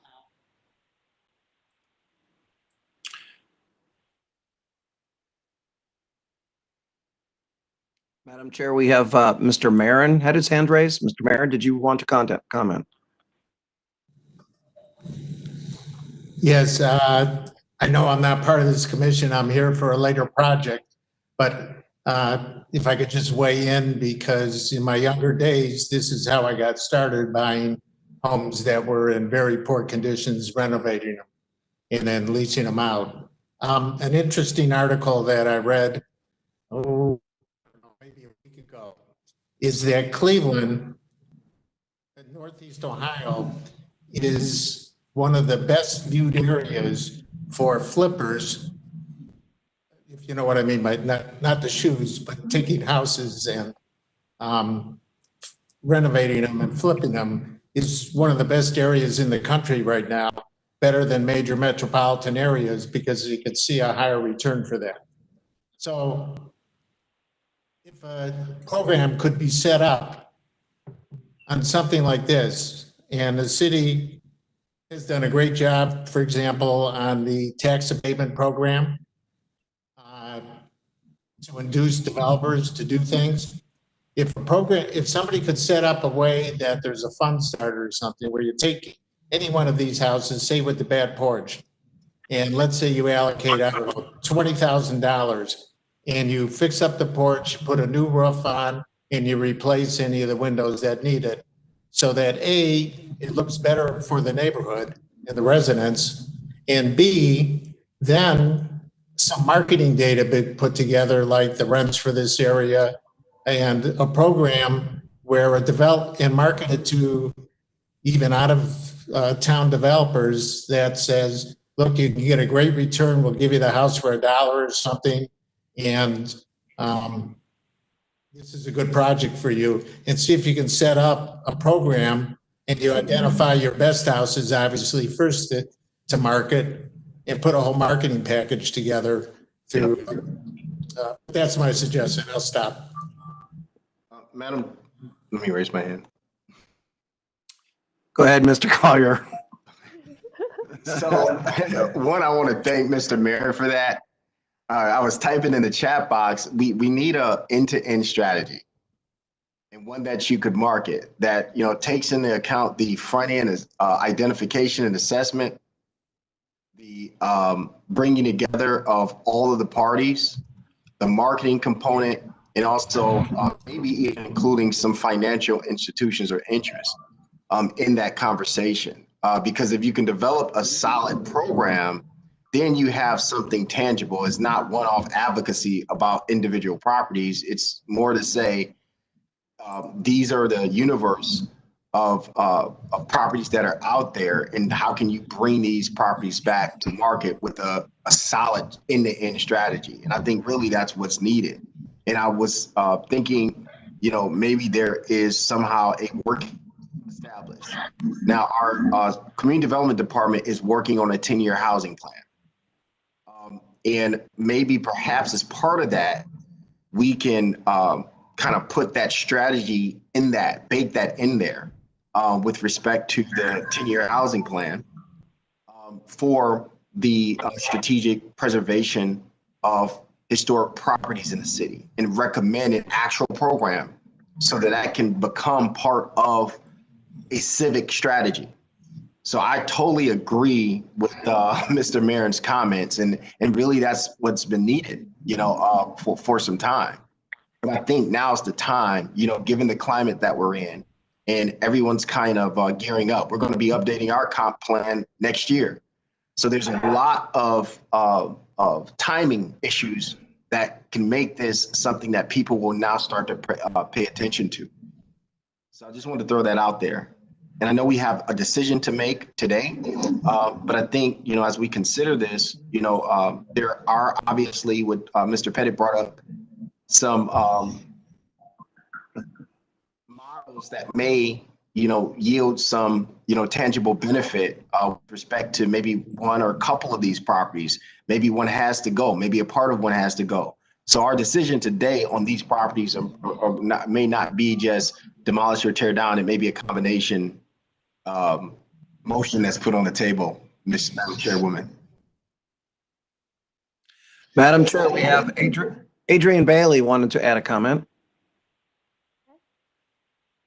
You're muted, Adrian. Motion put on the table already, because I was going to make a motion. We have no motion yet. Mr. Harrison wanted to also speak and I think sum up and potentially make a motion. Mr. Harrison? Hi, yes, I just wanted to thank my colleagues for speaking out about this. I've been inspired, particularly by Mr. Strickland's very succinct call to action, and I think that this is exactly what we needed to do, which was to discuss this problem that this as I think I put this conundrum. We have to actually do something, and so I really appreciate Director Collier's involvement in really stating what the process should be and calling for a working group. I think that is a terrific idea, and I think that that should definitely involve members of this commission too. I'm sure you mean for that to be.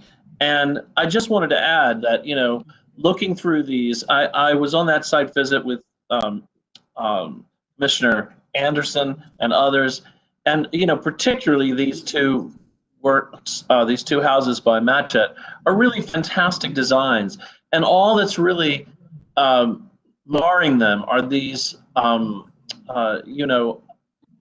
unfortunate porches that need to be stabilized, and as Commissioner Bailey said, just put the 3 columns inside and board up the rest, until someone is ready to take on some of the solutions that hopefully we can put our minds to and find for a neighborhood like this. When you walk this street, there is so much activity and life there, and I just can't imagine taking any of it away, even warts and all like this. So I'm ready to vote to deny this demolition today, and I hope my colleagues will join me in doing so. Madam Chair, I would like to remind everybody that when you're done speaking, please lower your hand. Otherwise, I can't tell who just raised their hand in order to speak and who had just left their hand up previously. So I've got somebody raising their hand. I'm not sure who it is. Is it Ms. Anderson? Yes, it is. Thank you. Go ahead. I really appreciate Director Collier's comments regarding an end-to-end solution for these properties. And I just want to say that it's much more environmentally friendly to maintain these properties, renovate them, as opposed to tearing them down, putting all the debris in a landfill, and then 5-8 years later building something new.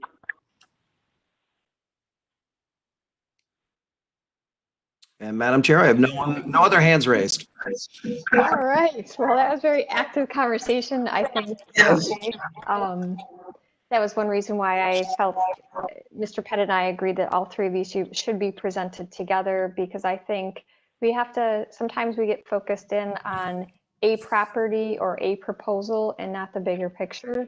And I think this is really an opportunity that if, as Mr. Collier suggested, that we can explore alternate funding mechanisms and or can market these as a grouping for redevelopment versus a one-off, that there's a better opportunity for keeping these houses and achieving what the neighborhood wants, which is removing the eyesore.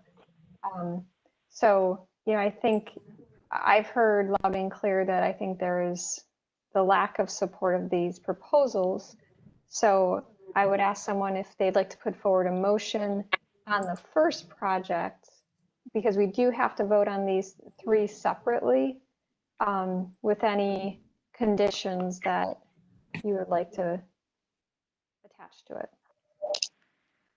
Okay, I'll start off with the motion for 10703 Grantwood, the table, but for building a house and to work with the staff of Landmark, if it gets to the point that I'm not sure this is the house.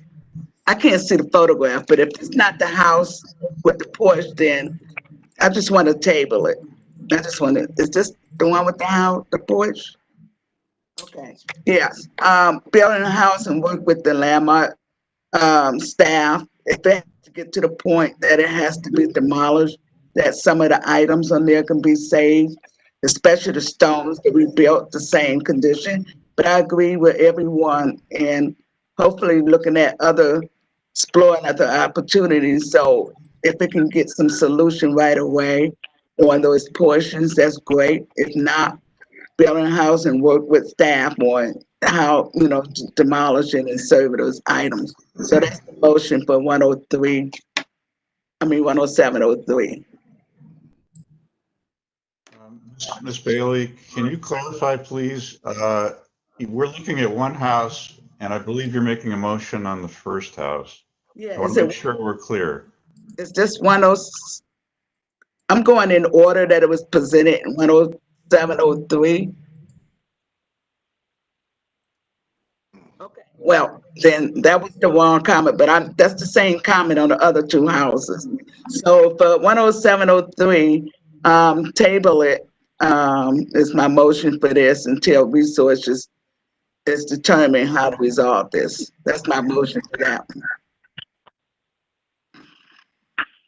We have a motion on the table to table this project. We do need approval from the owner. Mr. Wu, are you acting on behalf of the owner, I guess, in this respect, since the demolition will be done by the building department? No, we are not acting on behalf of the owner. We're acting as the building and housing has nuisance abatements. All right, so that's what we're doing. This property is condemned, and because of the nuisance, we have the ability to demolish to abate the nuisance, but we're not acting on behalf of the owner. Okay. Okay, so just to clarify, Mr. Pettit, can we just move forward with tabling it, or do we need any approval? My understanding is Mr. Wu John is the applicant here, and as long as we have the approval of the applicant to table, we can do that. No problem with tabling. Okay, excellent. So we have a motion. Do we have a second?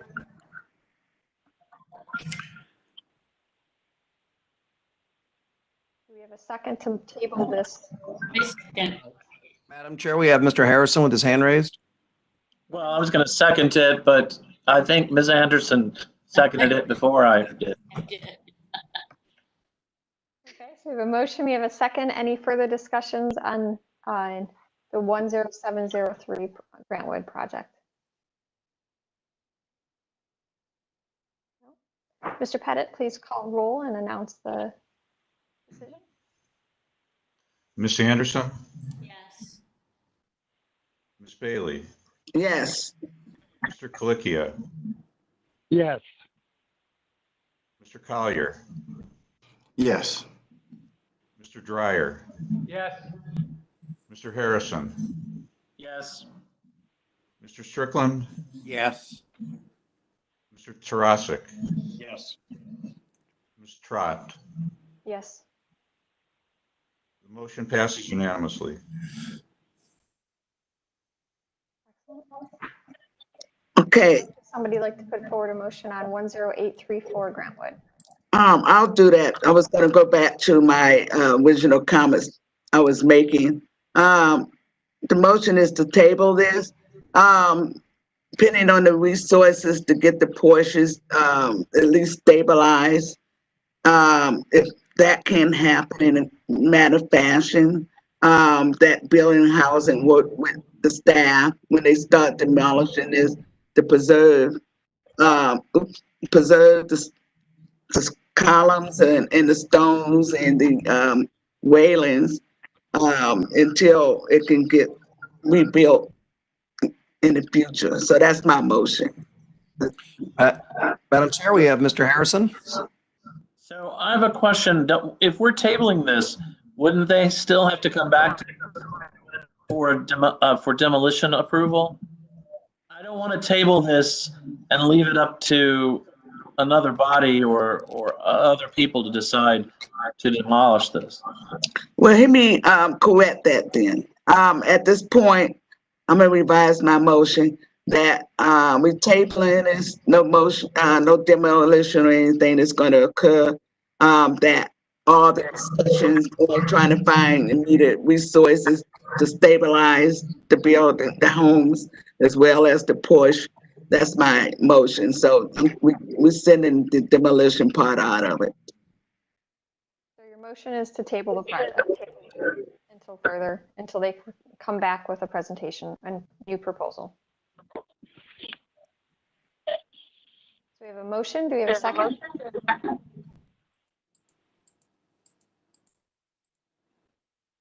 Before I second, I do want to caution one thing, okay? Because you have those porches, and when you look at these images, these porches are in terrible, terrible shape. And I think it's okay to table. And when we say explore resources, I think there's aspects of these properties that need to be dealt with immediately. And I think that's really where the concern comes in, right? So you look at the Grantwood property, which to me, and just visually looking, is probably one of the more stable properties, for lack of a better word. I know that there was whole windows missing, but those need to be boarded up. But that previous property with all the vines on it, I could see that being, us tabling that and trying to, kind of figure out sort of what the appropriate approach for that is. But this third one that we're about to see where the porches literally look like it's been burnt, that's a condition that can't just sit, that has to be addressed in short order. So I don't know how we would manifest that into a motion, but there's certain aspects, and Wu, you can jump in if you want to kind of help me out with this, but there's certain aspects of the conditions of these property that are, literally threatening and are tremendous blight on the neighborhood. Yes, the building and housing will be able to demolish the porches upon at the request of this committee. So are we recommending to amend the motion to be approval of demolition of the nuances or the nuisance of the front porches only, and or back porches that were mentioned, and no other demolition is approved at this time? Madam Chair, Madam Chair, we also have Mr. Strickland with his hand raised. Thank you, Madam Chair. I did want to try to provide some nuance to this motion. And I would propose that the motion be that we deny the applicant's request for demolition. The motion also includes approval for selective demolition of the front porches or any back porches, any any parts of the facility that are in an unstable condition. Also providing an attempt to salvage any historically significant items that are part of the demolition of the structure. Madam Chair, we have Adrian Bailey wishing to speak. Adrian, Freddie, I'm sorry, Mr. Collier, do you want to speak next since you were overlapping Mr. Strickland? I think what Mr. Strickland is proposing, I think is fair. I know it might sound like an oxymoron, but it's not. So it's denying the demolition at this time and approving the, if I'm hearing this correctly, the nuisance elements of the property with the goal of stabilizing the remainder of the property.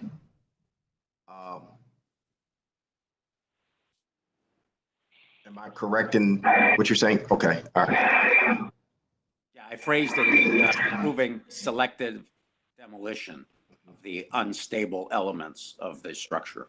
And Don, I think if we do this, and I know this is a kind of unprecedented to a degree, we need to start to have the dialogue about these particular properties after these porches come off, et cetera, and then have the discussion with the Restoration Society and others. Like, when you have a shell like this, how do you get this in front of individuals and individual groups that can start to see how you can begin to bring some of these properties back? I mean, these could potentially be case studies, I guess, for lack of a better word, or become case studies. Ms. Bailey, did you want to amend your motion?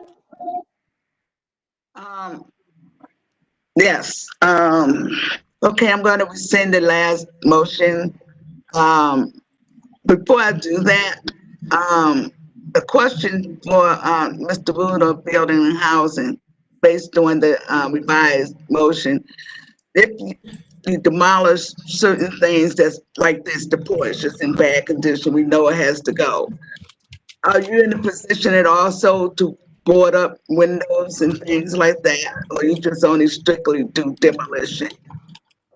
Building and Housing will board up, open on the first level. That's open to casual entry. We generally don't board up the second level. Okay. There are openings in the first level, we can board it up. Okay, so you can't board up anything on the first floor around the whole entire home, not just the porch. Okay. All right. We're sitting in the original, the other motion, and Mr. Strickland helped me with what you said, but the new motion is to deny the demolition of the entire home and come in and demolish areas that's in extreme insecure, dangerous level that has to go, and also to board up any openings or anything around the first floor as mentioned by Mr. Rule. Is that strict, Mr. Strickland? Is that what you basically were saying? Yes. Okay. And as a further clarification, since Mr. Young had indicated that the Building and Housing would board up the first floor, I know that the boarding up process in some communities has evolved so that it's not plywood being used, but it's plexiglass. In many cases, the plexiglass can be painted to mimic the existing windows. I wondered if Building and Housing is implemented that strategy at all. So we're just using plywood, but we paint it gray so that everybody will know, or the city will know that the city did it if there's any discrepancy with billing. So we paint it gray. Understood. Thank you. And also, I want to add into the motion, any items that's going to be demolished due to stabilization of the like the columns or the stones that may be used later to save those. I'm adding that in the motion. You might have to put it inside the house that was discussed. I don't know how you're gonna do it, but that's part of the motion. Madam Chair, we also have Mr. Pettit with his hand raised. Go ahead, Mr. Pettit. Thank you. Mr. Pettit is extremely confused right now. This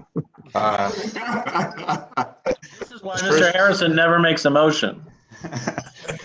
First of all, I want to point out we have a motion on the table the project at 10834, and I guess I would ask Ms. Bailey to remove that motion from the table if we can do that.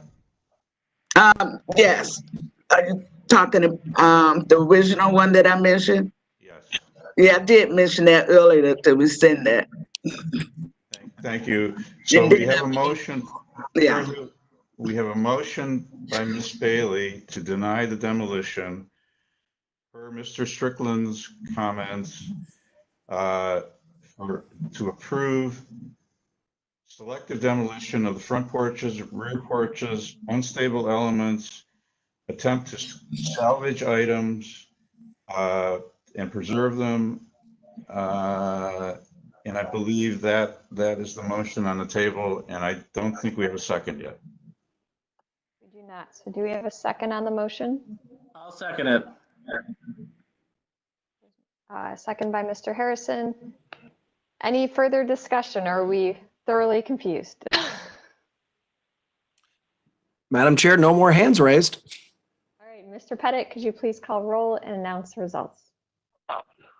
Thank you. I just reiterate that this is a motion to deny the demolition, but to approve selective demolition of certain items and their preservation. Ms. Anderson, Yes. Ms. Bailey, Yes. Mr. Colicchia, Yes. Director Collier, Yes. Mr. Dryer, Yes. Mr. Harrison, Yes. Mr. Strickland, Yes. Mr. Tarasik, Yes. Ms. Trott. Yes. The motion passes unanimously. Okay, so, We still have one other item to vote on. right, we'll move on to the 10834. No, I'm sorry, 10924. I'll make a motion on that. It's the same exact motion as 10834, denying the demolition.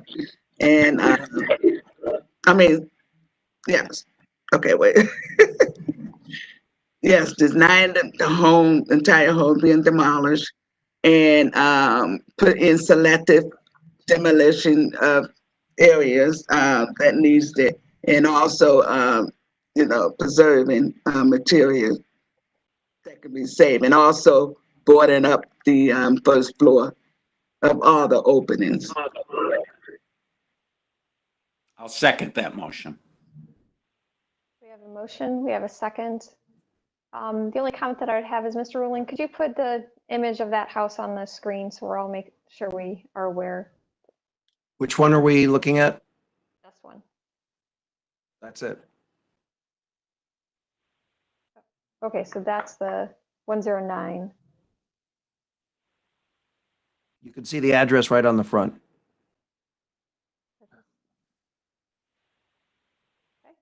So we have a motion, we have a second. Any further discussion? Mr. Pettit, could you please call roll and announce the results?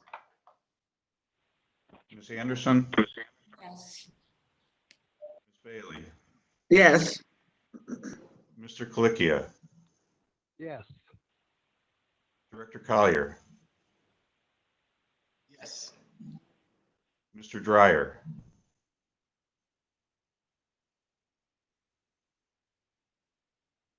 I believe Mr. Dryer had to leave the meeting. Mr. Harrison, Yes. Mr. Strickland, Yes. Mr. Tarasik, Yes. Ms. Trot. Yes. The motion passes unanimously. Excellent. Okay, so Thank you, everyone. thank you. So that concludes our certificate of appropriateness. We'll now move on to our concept plan approvals. Just a reminder, these are for feedback only. We will not be voting on these two cases. We will start with the first case located at 2814 Detroit Avenue, renovation of Cohatch, Ohio City mixed-use development. Madam Chair, we have David Bowen. Good morning, everyone. Good morning. So with us today, we have John Watkins with Cohatch. He's going to speak a little bit about Cohatch because I think it's important since they're up front in the PRO. And then also Timothy Lai, who's the architect on the project. So John, are you on? Yes, I'm on. Go ahead, John. Good morning, everybody, and thank you for this opportunity to all of you. We're excited to be being part of the community. What we thought we'd do is just share a little bit about what Cohatch is. Some of you may already be a little bit familiar with us. Some of you may not. And because what we do is so tied to architecture and the building, we just thought it would be good to hear a little bit of the why behind the what. And so, just please. And Tim and Eliza, our architects, will then walk you through the detailed concept plan. The slide you see on the screen right now is one of our facilities. It's actually a 100-plus-year-old hardware store that before it was the hardware store, it was the theater in Worthington, Ohio. It was vacant for 20, 30 years, full of trash when we first leased that and turned that into co-working space. If you could go to the next slide, please. I think what's important to know about us is that we really see ourselves in the business of community building. We just happen to use co-working as a way to do that. We're very purpose-driven. We're very committed to building stronger communities, stronger families, enhancing the lives of individuals and using our business to do that, and engaging individuals, families, and communities, and working together and integrating work, life, play as we do that. And one of our strategies that we use in accomplishing our business model is taking over either underutilized or non-utilized buildings in communities of 30 to 70,000 people in neighborhoods and where we can on the Main and Main. So similar to a Detroit and 28 type location, and taking those buildings and breathing new life through great design and good investment to revitalize not only the building and repurpose the building and give it new life, but also what we're seeing in the 6 locations that we have open today, that it also is catalytic in terms of taking the community to the next level. And whether they're already strong and we just take them to a higher level of excellence, or like in the case of Springfield, there are 8,000 square feet in a 140-year-old building that had been abandoned, and which Springfield sold to for $1, has now revitalized downtown development for residential. And because of our project being there, developers are coming in and buying old historic buildings that have been vacant and derelict and turning them into housing that people are actually moving downtown Springfield, and then seeing the subsequent effect of businesses following the residents as they come in. So we really see ourselves as building community, using our investment and design strategy to achieve that, and really being a town hall, a community center, and an amenity for the community. And if you could just go, I think it's 2 or 3 more slides down, please. Next slide, next slide. Yeah, in addition to the co-working, we also bring other amenities that we provide to our members outside of the exact facility, and whether it's promoting health and wellness, it's having an Airstream that we've renovated and is able to go around and do different things, and our members are able to use this for different types of events and projects, or vacation homes that we have in other parts of the city where our members can use these vacation homes in other cities at discounted rates to take their families and friends and enjoy on vacation that they may not have been able to do otherwise. Are all things that we seek to add to really address the whole individual of family, health and wellness, career, etc. So I'll just stop there. That's who we are, what we do, and if there's no alternative.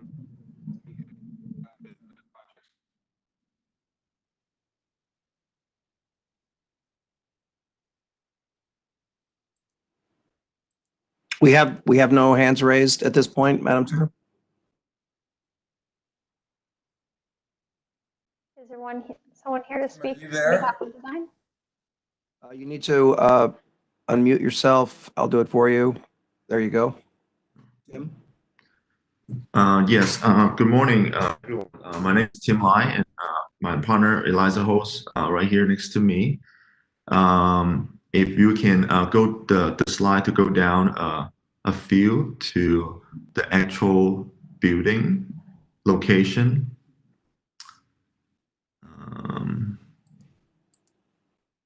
Yes, okay. So our building on Detroit Avenue in Ohio City is basically the at the intersection on the northwest intersection of Detroit Avenue and West 28th Street. And the building itself is a kind of like an L-shaped building right now, with the parking lot at the corner. The L-shaped buildings is actually consists of 2 parts. 2 parts of the building that was connected, but it was built at different time. The original building was built in 1915, which is a single-story building, about 50 feet wide by 160 feet long, basically spanning between Detroit and Fremont Avenue. And then the addition was built in the 50s. I believe it was 1952. It was a 2-story addition to the northeast kind of corner of our site, of our lot. And the whole building is right now is originally, we don't know what it's originally it was for, but from the county auditor record, the earliest record, it was shown as a print shop until I believe 1970. I think 1970 is they have the record show as a print shop, and then in 2003 or so, it becomes the previous use, which is the Bounds nightclub, which is a local kind of LGBT venue for a lot of folks in the neighborhood. And it was going on for about 10 years or so. The building has been empty since 2013. And so now we are obviously trying to create a new use to utilize the building. So if you go to the next slide, you'll see the existing condition of building. So the building itself is fairly utilitarian in characters. As you can see, the single-story block basically have no window except the storefront facing Detroit, whereas the two-story block at the back has window facing kind of the northeast, to the freeway and to West 28th Street. And we have a parking lot currently that was not in very good shape, as you can imagine, with a metal fence 6 foot high that is not very friendly. There's barely any landscaping or anything like that around that. So in a way, it doesn't really contribute a lot to that busy intersection in that location. So our proposal, so John talked a little bit about Cohatch as a co-work space. Cohatch as a co-work space concept is a very down to earth, kind of casual and friendly and community friendly organization. And the way that we renovate, old building, historic building, we kind of use the same mentality that we want to basically do the least amount of work, but in a respectful and a tasteful manner. So there are primarily, I would say, maybe 3 to 4 kind of big items that we can talk about. What are we actually doing for this particular building, for this particular site? The first major piece is the parking lot reconfiguration with landscape improvement and green space improvement. So if you go to the next slide, let's see if we can see that. So these are some of the existing picture, obviously of the front and then inside the space. So go to the next one. Let's see what the next one is. These are some of the development and building around our site. So you can see there are quite a bit of taller building all around us. So we can keep going to the next one.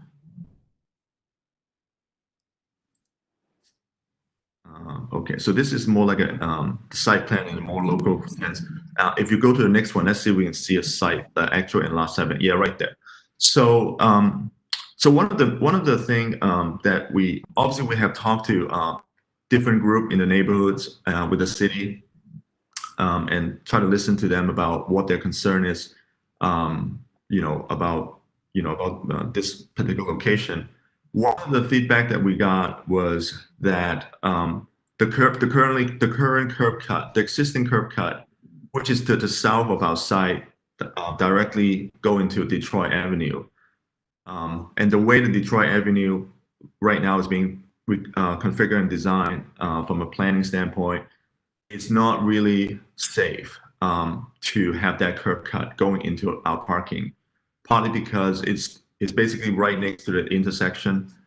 So it's really difficult and dangerous to try to maneuver in and out of that parking lot, where it is. So the first thing that we want to do is we want to relocate a curb cut onto West 28th Street. Even though it's still a busy street, it's not as big and busy as Detroit, and it alleviates some of the safety concern that the neighbor has. So as you can see, we have a new curb cut on 28th. Now, obviously, the efficiency of the parking lot is going to be a little bit. So we have fewer than before the current parking lot. But what we gain is that we want to enhance the corner. We want to activate, the street. And one way that we want to do that is to really create a much more kind of lush landscape buffer around the parking, facing Detroit and 28th Street. As you can see, the way that the existing curb cut would turn into basically a kind of pedestrian-only entry, but because of the way that the car has to maneuver out, we were able to create a a wider kind of landscape buffer on Detroit. And with the additional space, we were basically adding two benches that for the pedestrians on the street that they can utilize. You can see on both sides there. And then from a landscape concept standpoint, we want to keep it fairly simple. So there would basically be a kind of a tall grass type of ground cover along the whole strip, almost like a C, like a J shape, if you will. And then we'll have shaded trees. We have about 1, 2, 3, 4, 5, 6, 7 shaded trees around that whole buffer. And on top of that, the parking service of the parking lot, we want to replace the asphalt paving, and we replace it with a unit paver that is permeable, so it's more environmentally friendly to take care of the runoff better. And also, we envision the parking lot would be, closed off, on weekends or certain time for public events, community events, or it might be a flea market or something like that in a warmer weather. So it's a multi-use kind of space that we envision in the parking lot. So we want to kind of make it nicer. At the end of the parking lot, obviously you can see we have the bike rack parking there. Currently, there's 0 bike rack in the space. So we propose to have at least, I believe, 6 of them along the north side of that. And then there's a patio at the corner on the north side as well. It's about 1,000 square feet that would be separated with the parking lot with a planter. But then the paving material would basically carry on through just to keep it kind of simple.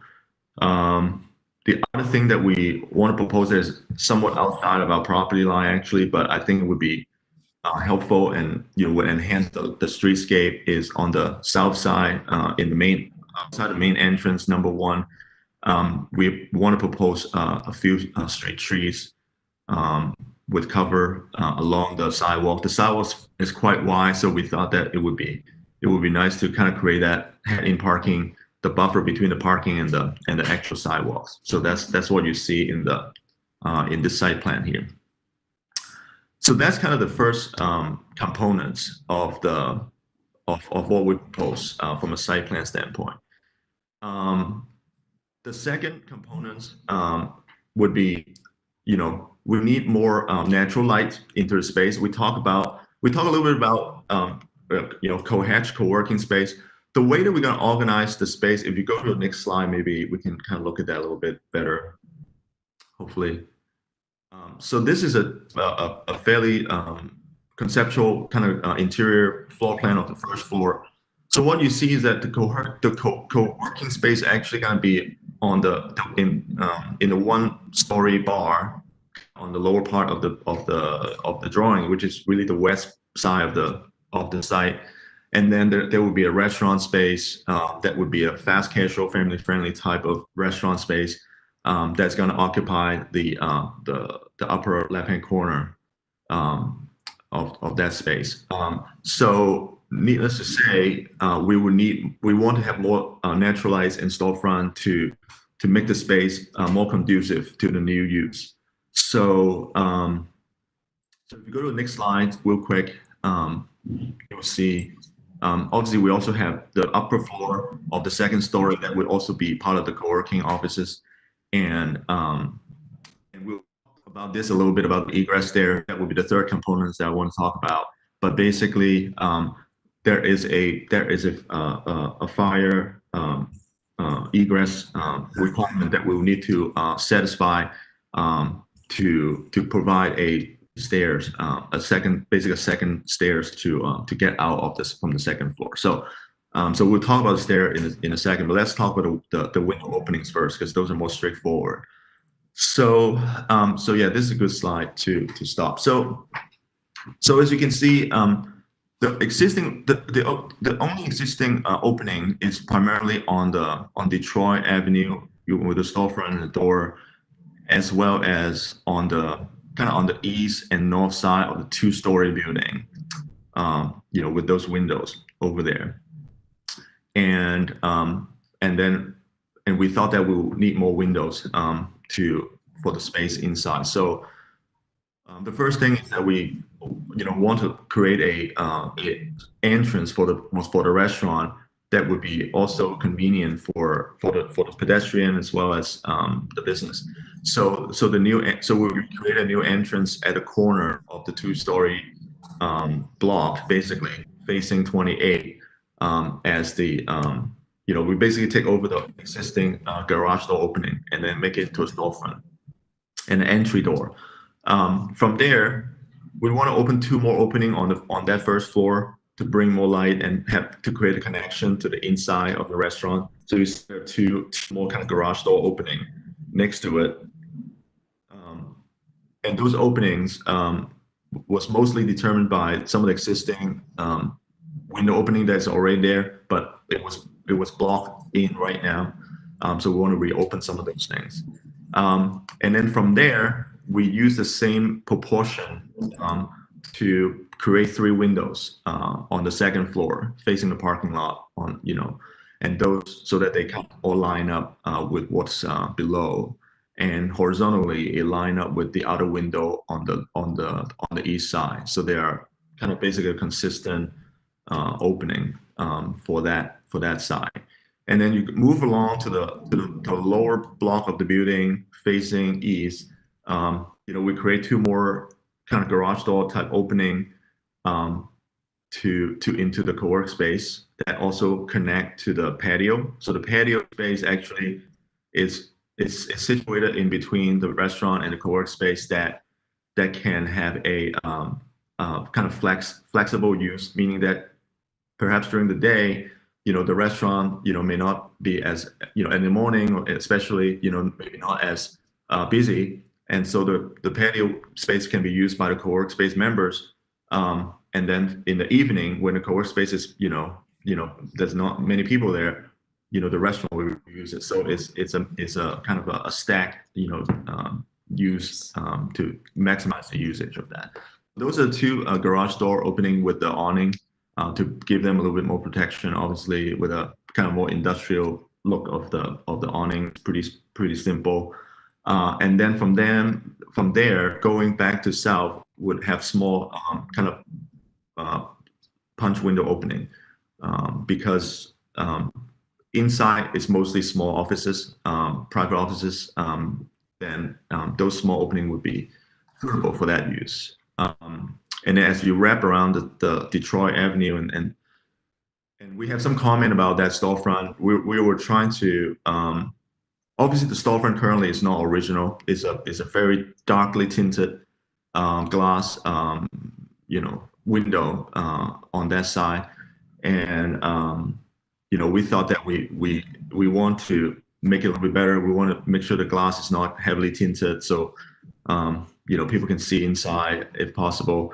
We're looking at some historic photos of the area to see if there's other way that we can make that windows, the new window, more appropriate to that. There's some comment about that maybe we can find some. We can't find an actual historic photo of this. There are in the area that we reference to. So those are the window opening. If you go to the next one,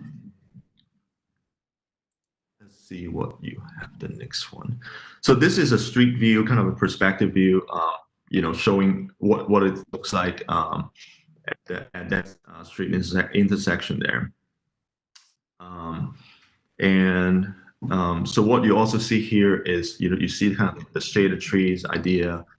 We also have a circular kind of signage for the address for the building and then fence, landscape here that has a little kind of like a S shape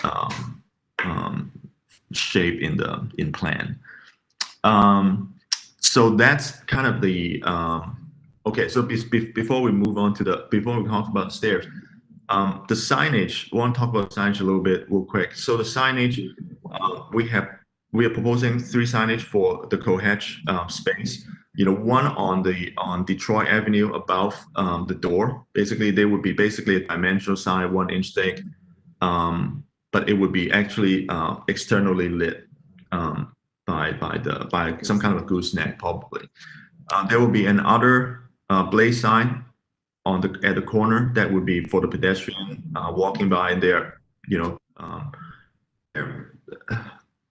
fairly small. I can't remember exactly what the size is, but they are circular sign, have a wooden texture to it.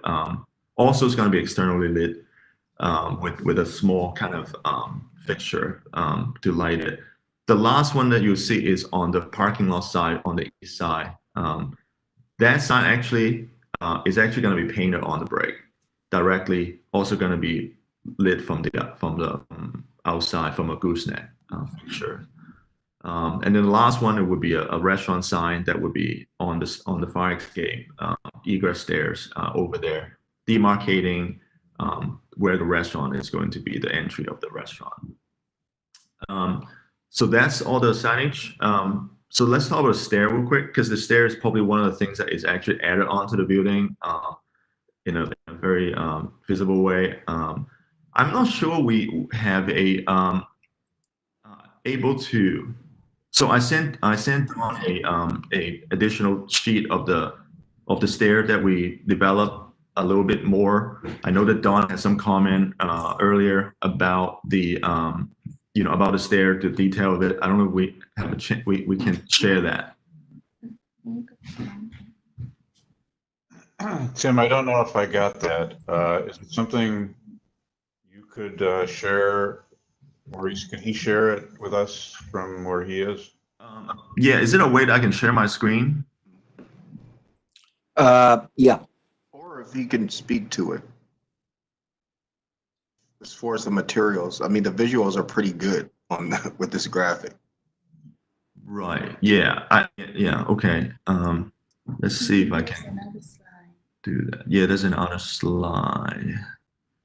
And Tim, I just want to mention there was a fire escape there originally, and there's remnants of the fire escape that are there underneath that door. So it actually terminates on the second floor in the same spot as the historic fire escape. Yes, that's true. So let's see. Be mindful of time as well, please. Definitely. So is there a way that I can share my screen? Madam Chair? Is it ask to control? Madam Chair? Mr. Collier? Yes, if I can make a suggestion, and I don't know what the committee feels, but with respect to the necessity of sharing screens and changing, if we're talking about the stairwell where the restaurant signage is affixed to the stairwell, I believe where the stairwell is oriented is very evident from the graphic. If you can speak to the materiality, I think that would be enough. I don't know how the other commission members feel, but for me, that will probably be enough. Okay, that's fine. That's perfectly fine. So let's talk about the stair real quick, because we have some question when we were presenting this to the design review board at Ohio City. So as you can look at the stair, it's not the most kind of straightforward stairs that you would normally see for a egress stairs, and there's a reason for that. We actually take a little bit of time to figure out what's the best way to configure that stairs to make sure it works. So first of all, the stair has the starting point, which is the upstairs door that come out inside, and then there's the end point, which is going out to the street as an egress stairs.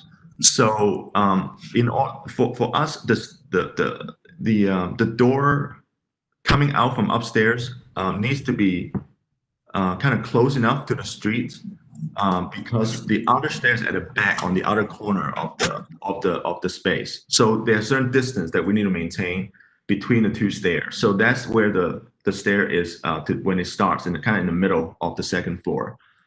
As it comes down, the distance between the second floor and the ground levels is almost 14 feet. So that dictates how many steps and how many tracks that we need to do that to bring the the user down to the street. The last thing is the direction of the travel when it exit. So that's why the shape of stairs actually there are actually three flights that it go kind of back and forth and then eventually go out that way. It also take into consideration of the storefront that we don't want to block as much as possible. So we have a limited space to operate between the windows, basically, where the stair is. And so at the end, this is what you see. Now, we did exaggerate the landing where the restaurant sign is. And the reason for that is because, again, we want to create a space for the restaurant to be able to actually have the signage on it. So we kind of exaggerate that landing that go all the way basically to the end of the building. The other thing I want to mention is that the material, I think, David mentioned that earlier. We have existing fire escape there right now. Obviously, it's not too cold. It's not safe to use. It's all rusted. But we kind of took that in some ways as inspiration to say, hey, the rusted metal actually it seems quite appropriate to the brick wall and the texture and the historic nature of the industrial quality of the building. So we use a material called Corten. I don't know if you guys heard about it. It has been used quite extensively in recent years.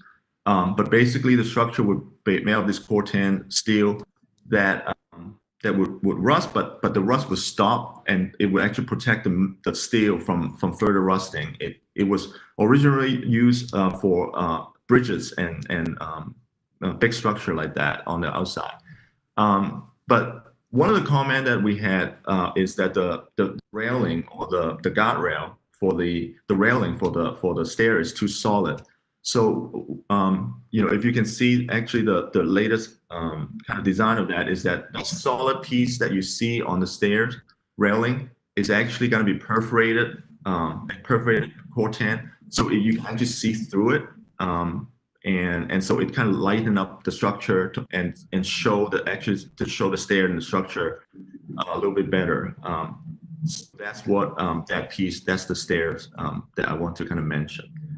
So those are the kind of the three main things that we are proposing for this building.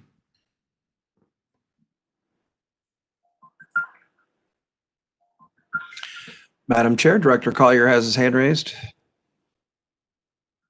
Thank you. Sorry, I was having difficulty with my mute. All right. So there's a couple of things I want to emphasize about this project. One, great reuse for this building, and the use is very appropriate for what's taking place in the surrounding neighborhood. I do want to highlight a couple of things with respect to the pedestrian realm and how the parking lot was treated, particularly with respect to the entrances off of Detroit, the benches, and also the corner signage element. That corner is where Detroit kind of opens up.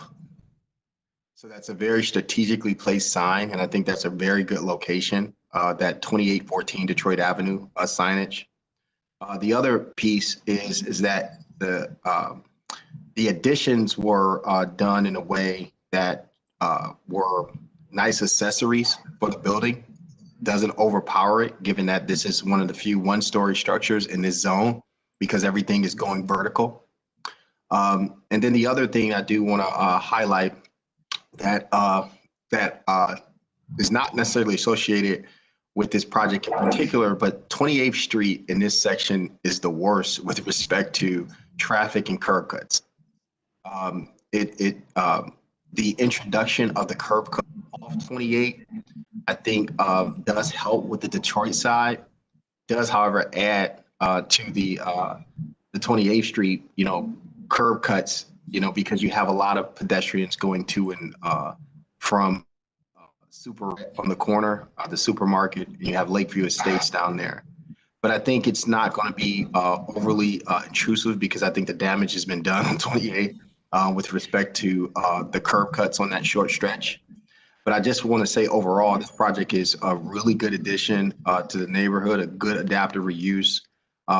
There was obviously a lot of attention paid to the structure itself and being conservative. about how they dealt with the modernizing, for lack of a better word, the building. So, Madam Chair, I just want to say this is a very good project, and I think a very necessary one at this time, and I think it's going to be a good addition to this particular district. Thanks. Madam Chair, we have Donna Gerganis from Ohio City. Go ahead, Donna. I was going to ask for the local design review feedback. Thank you. Good morning, everyone. So yes, I know everyone's excited about this project. From the local design review committee last week, a lot of, let's see, the biggest conversation was surrounding these stairs on the exterior of the building. There was just requested that there be more details on it, and also there were a lot of questions about fencing and landscaping that we know the design team is working through. So just wanted to make sure we brought that up. And then they mentioned that they would be working with the storefront renovation program. So we did not discuss signage at all, really. So that would be something else that we would have to develop as well. But yes, the stairs were most of the questions that were asked, and people were concerned being used as a fire escape as well. So those are the main comments. Thank you. Madam Chair, we have Matt Moss from the city planner from this neighborhood. Thank you, Madam Chair. I just want to make a few comments. Director Collier really primed much of the conversation from the planning perspective. I will say briefly that we had a few meetings in partnership with Ohio City Incorporated and the development team about what our planning goals are, specifically the pedestrian retail overlay, and just what has been developing in this part of Detroit and what our plans are for the future of Detroit. As you can see from this site, and even just from this rendering here that's shown on the screen, Detroit really opens up and widens between West 28th and West 29th Street. And given all the development, all the redevelopment, specifically the surface lots in the area, we've been having conversations with the community, the Development Corporation, and the councilman about how we can better utilize this space for people. The space is really consumed with a lot of angled on-street parking, which really dedicates a lot of that space to the personal vehicle. And so because there's lots of development going on with on the surface lots of more housing, more retail, but also more internal car parking, starting to look at how we can reimagine this space and give it more to pedestrians and other road users. So in conversation with the developer, we did ultimately recommend that the curb cut be placed off of 28th rather than Detroit. This also complies with the PRO, but understanding that there's a trade-off as there always is with accommodating vehicles in terms of walkability and the impact on the pedestrian realm. I think this is definitely not an indictment of the project and the development team. They've been a great partner in developing this site and understanding what our goals are. But I just want to point out for the benefit of the commission that despite all the development that's going on here and despite the really awesome pedestrian and bicycle connectivity we have here with the Lakefront Bikeway, with the bike infrastructure on Detroit and the transit infrastructure on Detroit and 25th, it's still a challenge to figure out how to accommodate personal vehicles and pedestrians, and there's always a trade-off involved. So just a reminder that we still have a lot of work to do in terms of how we adapt to and accommodate different modes of getting around the city in this neighborhood. So just wanted to mention that's still an ongoing concern as we plan for the development of this area. Madam Chair, we have Mr. Harrison with a comment. Hi, thank you. The architects, are you planning to paint that area of the one-story building that fronts on Detroit Street, that dark gray black?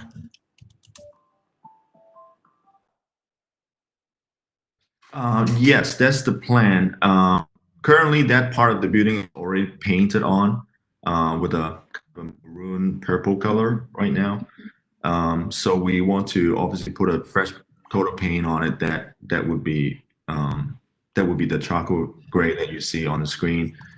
There are some conversation that we have, and I don't know if that's something that we would need approval, but something along the line with maybe some mural on that wall that's facing the parking lot that would have some kind of geometrical patterns on it, potentially. Okay, well, if I may, historic buildings of that period were not painted black traditionally, so I think that is problematic. And I think that you ought to rethink that. I know that it's already been painted, but the sins of the past, you have an opportunity to correct in that situation. My other comment would be the windows that you proposed for the two-story building in the rear. Most of the windows that we see in Ohio City do not have transom-like windows at the bottom. They're at the top.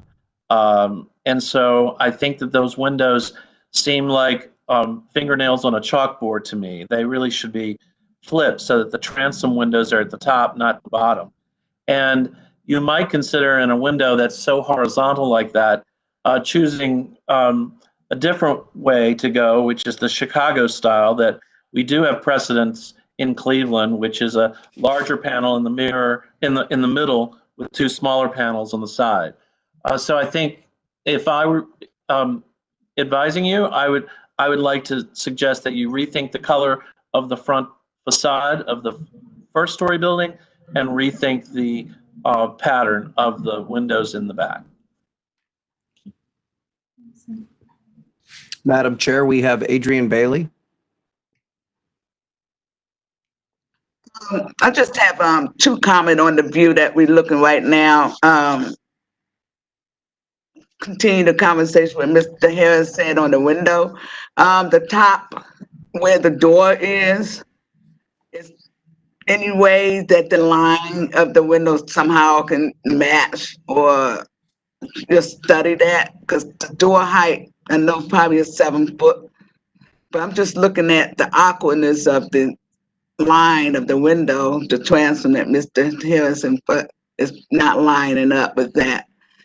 My other comment is I need to understand when you come down the stairs from that door halfway to where the sign is, the restaurant, how far from the face of that sign to the landing? I mean, I can't tell. I'm assuming there's enough spacing where that landing is. Am I going to be looking at the top of the sign is right there? Or I'm not understanding how that's functioning. When you get to the bottom of that landing, when you leave from the second floor, how is it reacting to that sign that's on the side over there?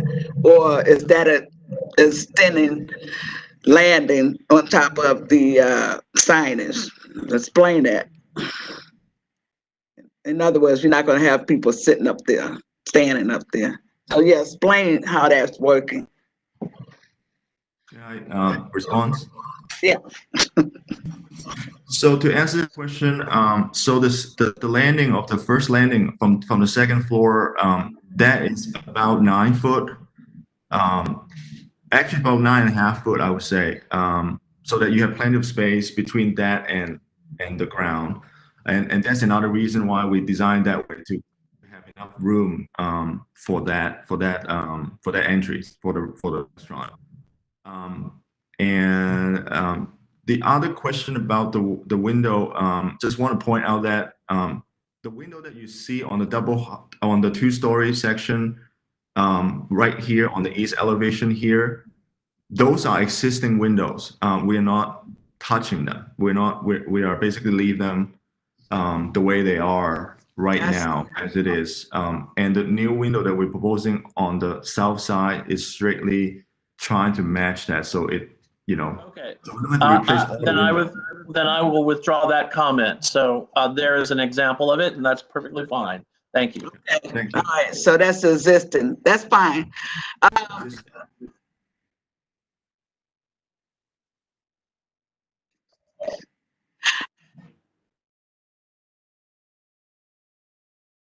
Anyone else with their hands raised? I was sorry about that. I keep turning off the microphone. Maurice, can you go back to that other perspective? The first one yeah. So, could you explain again what you were saying about that landing and where so it's on the side of that sign. It's enough spacing when you come down there. I'm not worried about the code. I'm just wondering how far from the face of the sign to the face of the staircase. Are they connected or are they close to each other? That's what I'm trying to say. Is it a space between the sign and the landing or the staircase?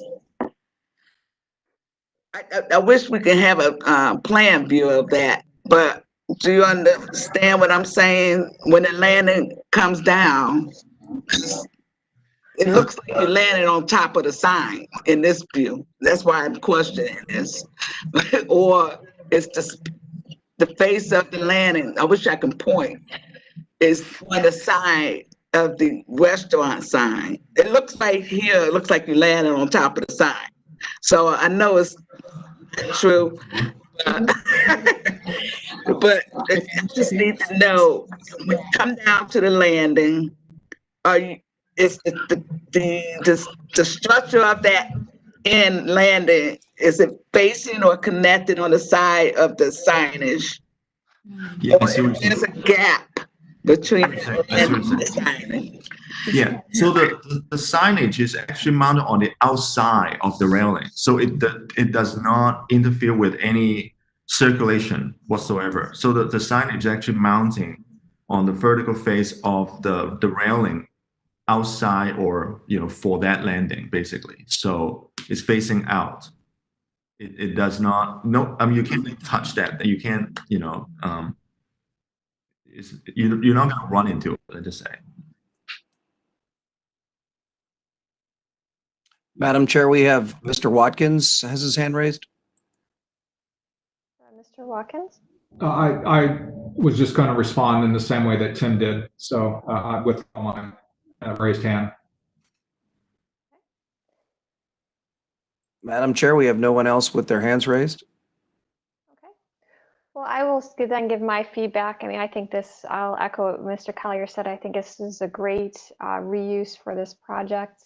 I like how you maintain the majority of the facility and just on improvements where they are needed on all the blank walls, especially to give it some life. My only real comments would be that I do not support a painted sign on the unpainted brick. I would support a more attached sign to the building versus painted, because right now, that brick seems to be in fairly good condition. I'm looking at the project on Google Earth. I also would just ask you to think about your signage and who you're trying to appeal to, because right now you have 3 signs.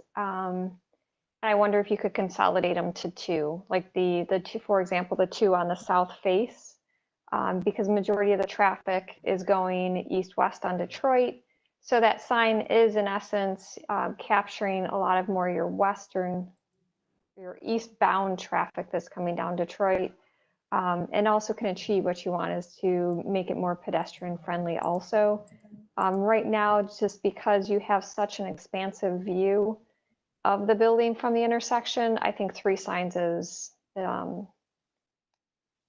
I wouldn't recommend 3 signs. I would look at 2 so that it doesn't become so cluttered.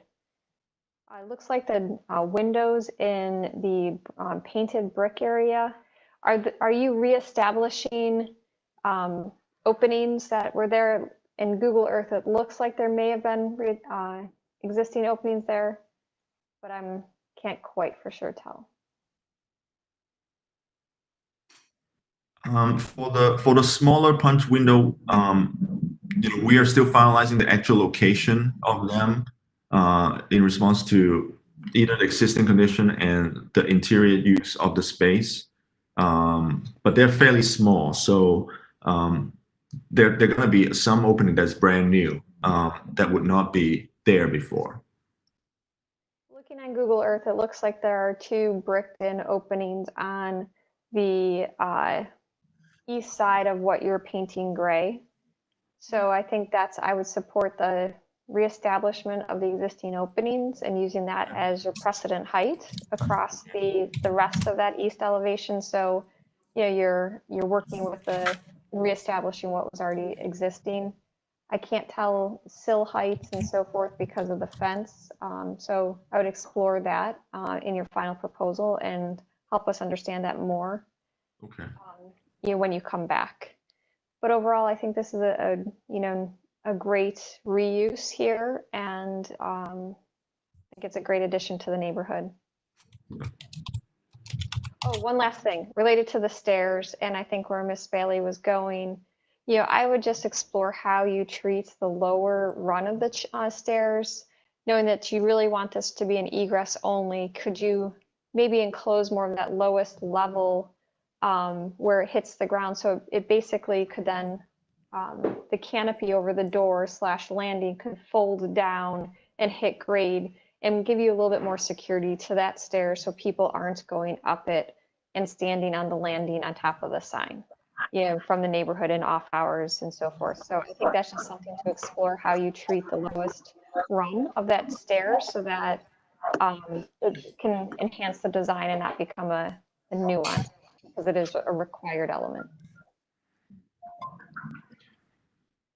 Comments? I want to just respond to that real quick. I don't think that we can fold any of the stair up and down for any egress stairs that would comply to the current building code.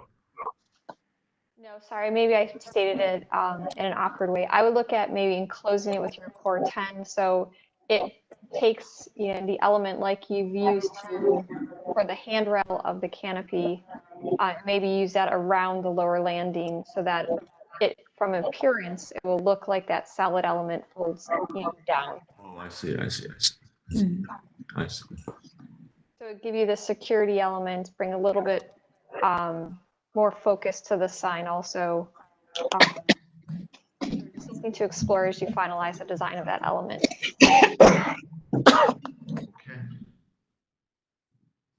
And last thing, just looking at the building on Google Earth, the brick is beautiful on the south side of that building. So really respecting that, and you know, whatever paint color you do pick, making sure that that doesn't get washed out, because it's, you know, one of those beautiful details that is lost in a lot of our masonry work. Yeah, that's pretty. In that Yeah. photograph, but on Google Earth, it's, you know, there's a lot of just beautiful details in there. So just respecting that, I think is, you know, a great addition to the whole project. Madam Chair, Mr. Collier has his hand raised. Yeah, I just do want to emphasize, regardless of whatever color on that brick front that you use, you definitely have to have some contrast. I think I like the contrast between the difference in the color on that front building versus the rear. I like what I see. I know that there was concerns about that being I think it was referenced as being black. You know, but I think having that contrast really gives the building some balance, because I noticed you have the awnings there on the rear. And with respect to signage, when you have these linear buildings and you have these different parts with different things going on inside, it's important that you can anchor yourself from the outside, that you know what part of the building is functioning as what. So I think the discussion around the 2 versus 3 signs, you know, you could go either way. I like the 3 signs. And the reason why, Madam Chair, is because when you think about what's going on around this building, you're going to be seeing this building from every angle. If I'm in an apartment looking down on this thing, because you're going to have a lot of vertical construction, you know, people are going to be viewing it from that angle. You're going to have your pedestrians, and you're going to have people who are, parking or looking across from it. So you almost have to hit every exposed part of this building with some level of identifier, in my opinion. But I just want to say, whatever color you decide to go with, just make sure it contrasts. That's very important. And it should not be similar to the rest of the building. I think that, you know, front element having its own distinct color, I think is really important. And I noticed that that color of that front facade picks up on those awnings. And I think that's an important feature. Madam Chair, we have Mr. Harrison.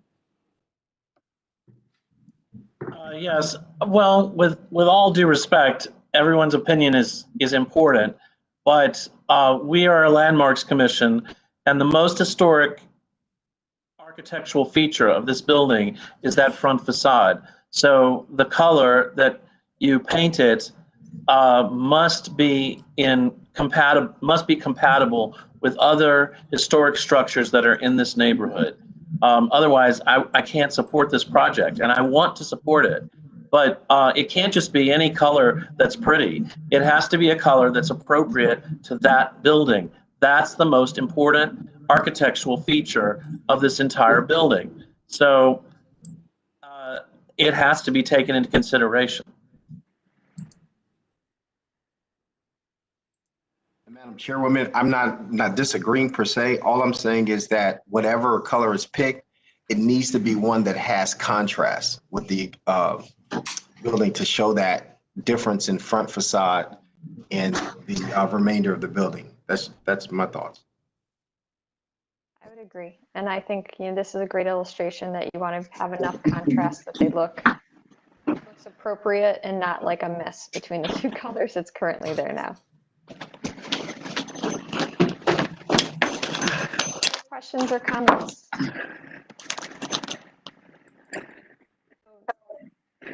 I'm sorry. Any questions or comments? Madam Chair, we have no one else with hand raised. Well, since this is a concept review, do you feel that you've gotten enough feedback on this project?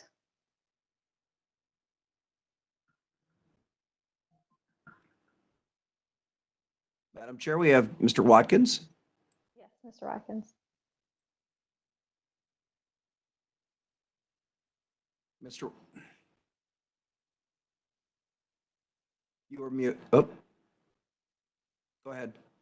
So I'd like to thank everybody again for the opportunity to present. Thank you for the feedback. I think we understand it.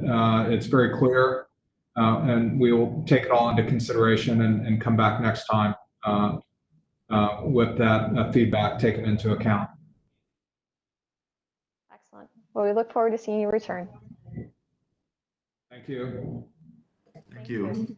Thank you. Thanks, everybody.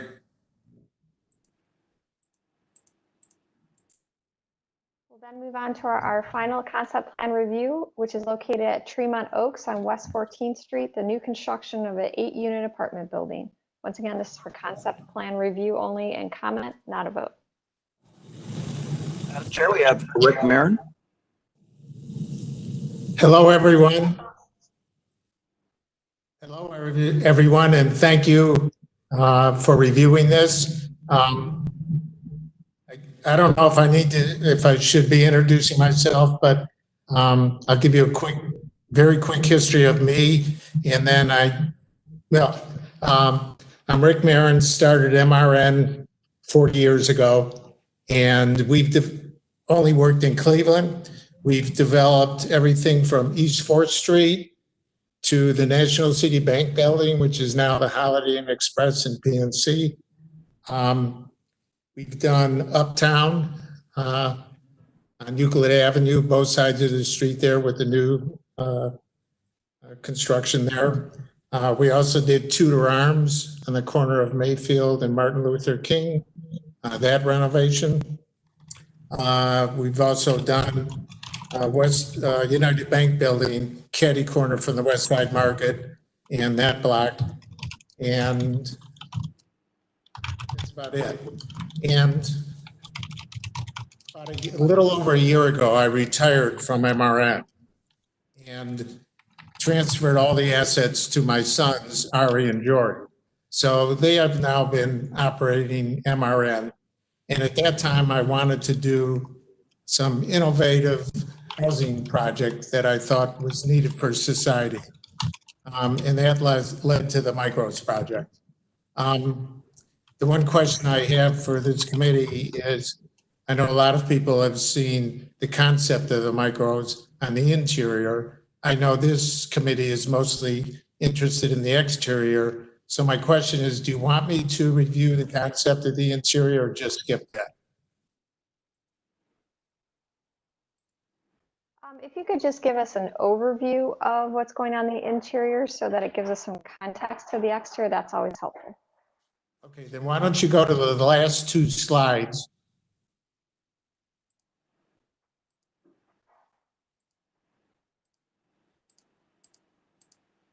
Start with that one.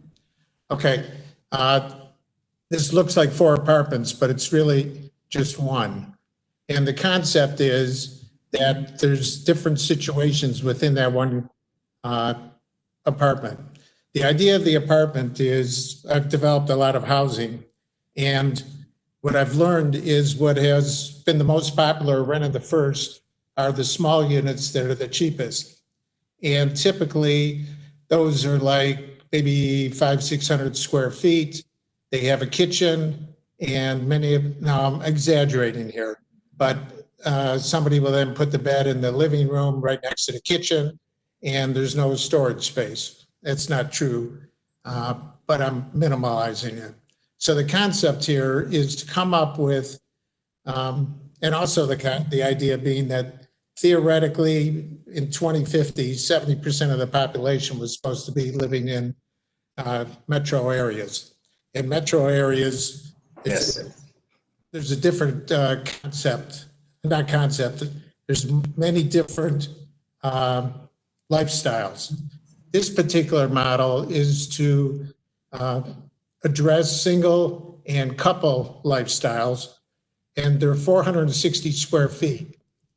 And the idea is you can move in with a suitcase, and that's all you need. So if you look at the green unit, that's, let's say you're working, you come home from work, you would enter from the top, and that whole unit is totally open with a large picture window at the opposite end. So you could walk into the unit, sit down on the couch, which is at the front. You have a window to your right, large window, and the TV is mounted on the wall opposite. So you can watch TV. And the whole thing has cabinetry, floor to ceiling, on both sides, all the way across. And there's a ton of storage all along. So if you go to the next slide, I'm going to have you jog back and forth between the 2 slides.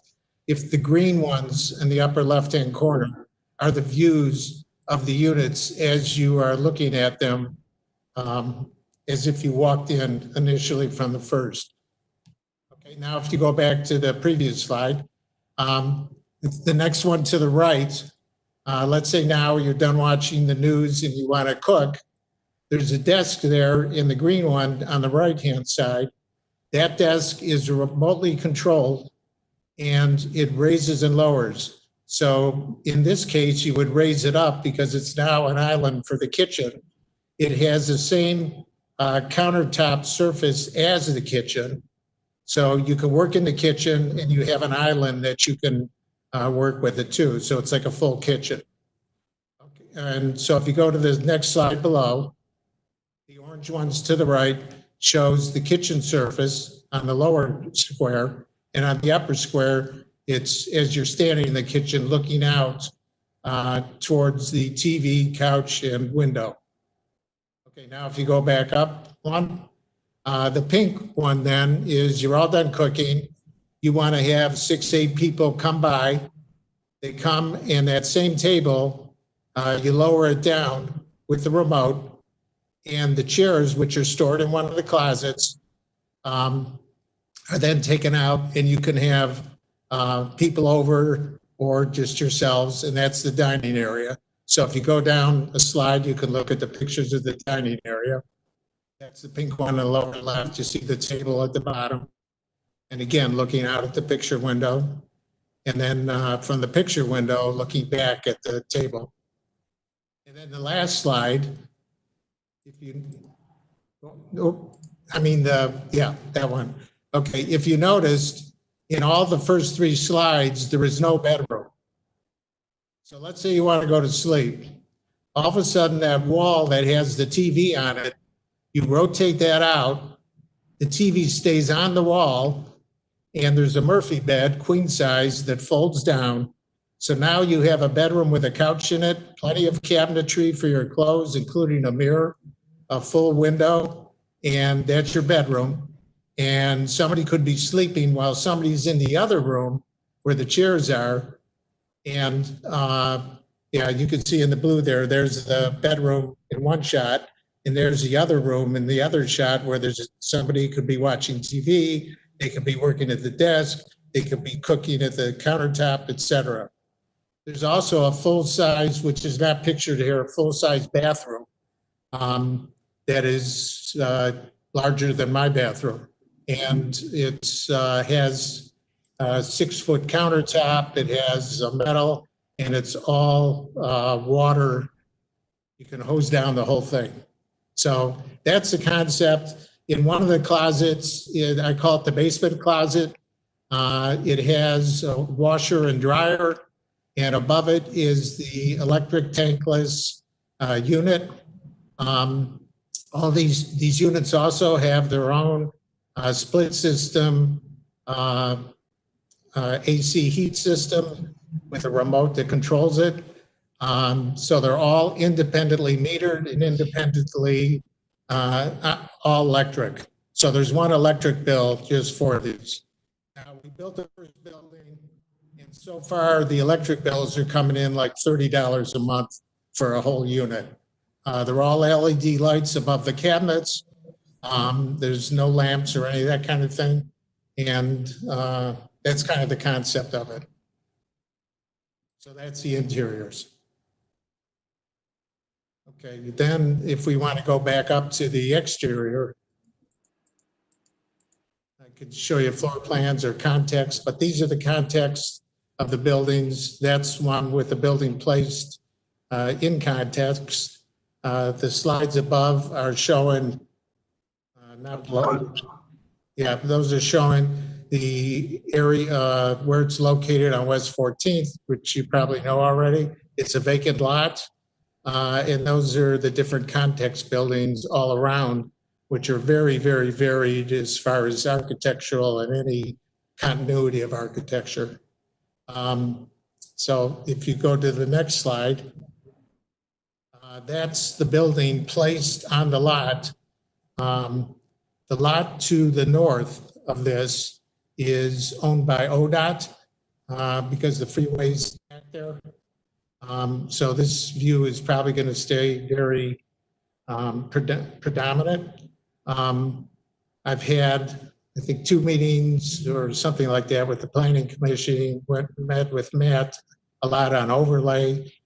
We've had 2 meetings now with the local landmarks. They like the facade on the east or West 14th. What they wanted was this side, this north side.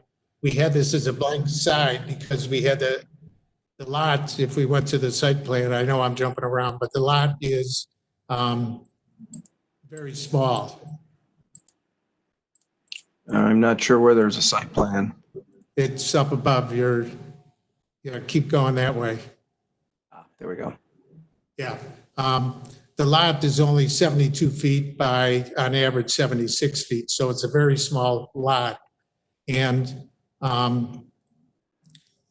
so the concept was initially, and we changed it for this meeting and also zoning, by the way, for the people that were recommending it or aware, this has been approved now by zoning, and they've supposedly, Mr. Riccardi has sent a letter to planning to say it is approved.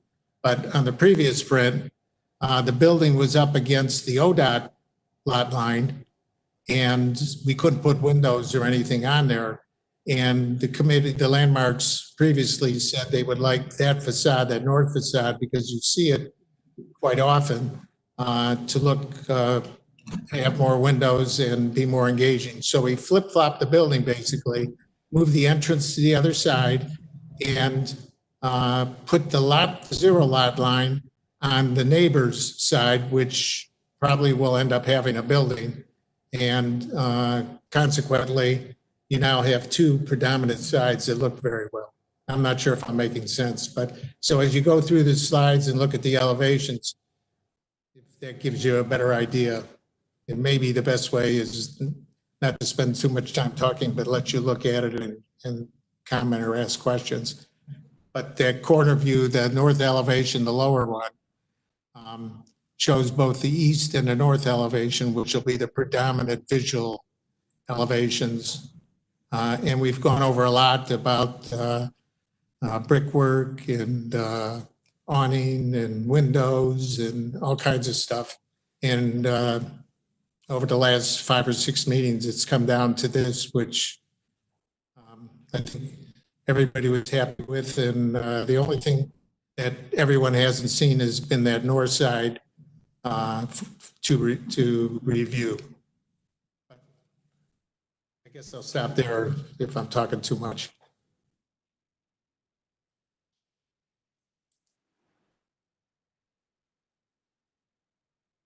Madam Chair, you're muted. Thank you. Thank you for that presentation. Do we have feedback from the local planning, or I'm sorry, the planning staff? Is Matt Moss here to speak on this one too? Madam Chair, I do not see Matt Moss here at the moment.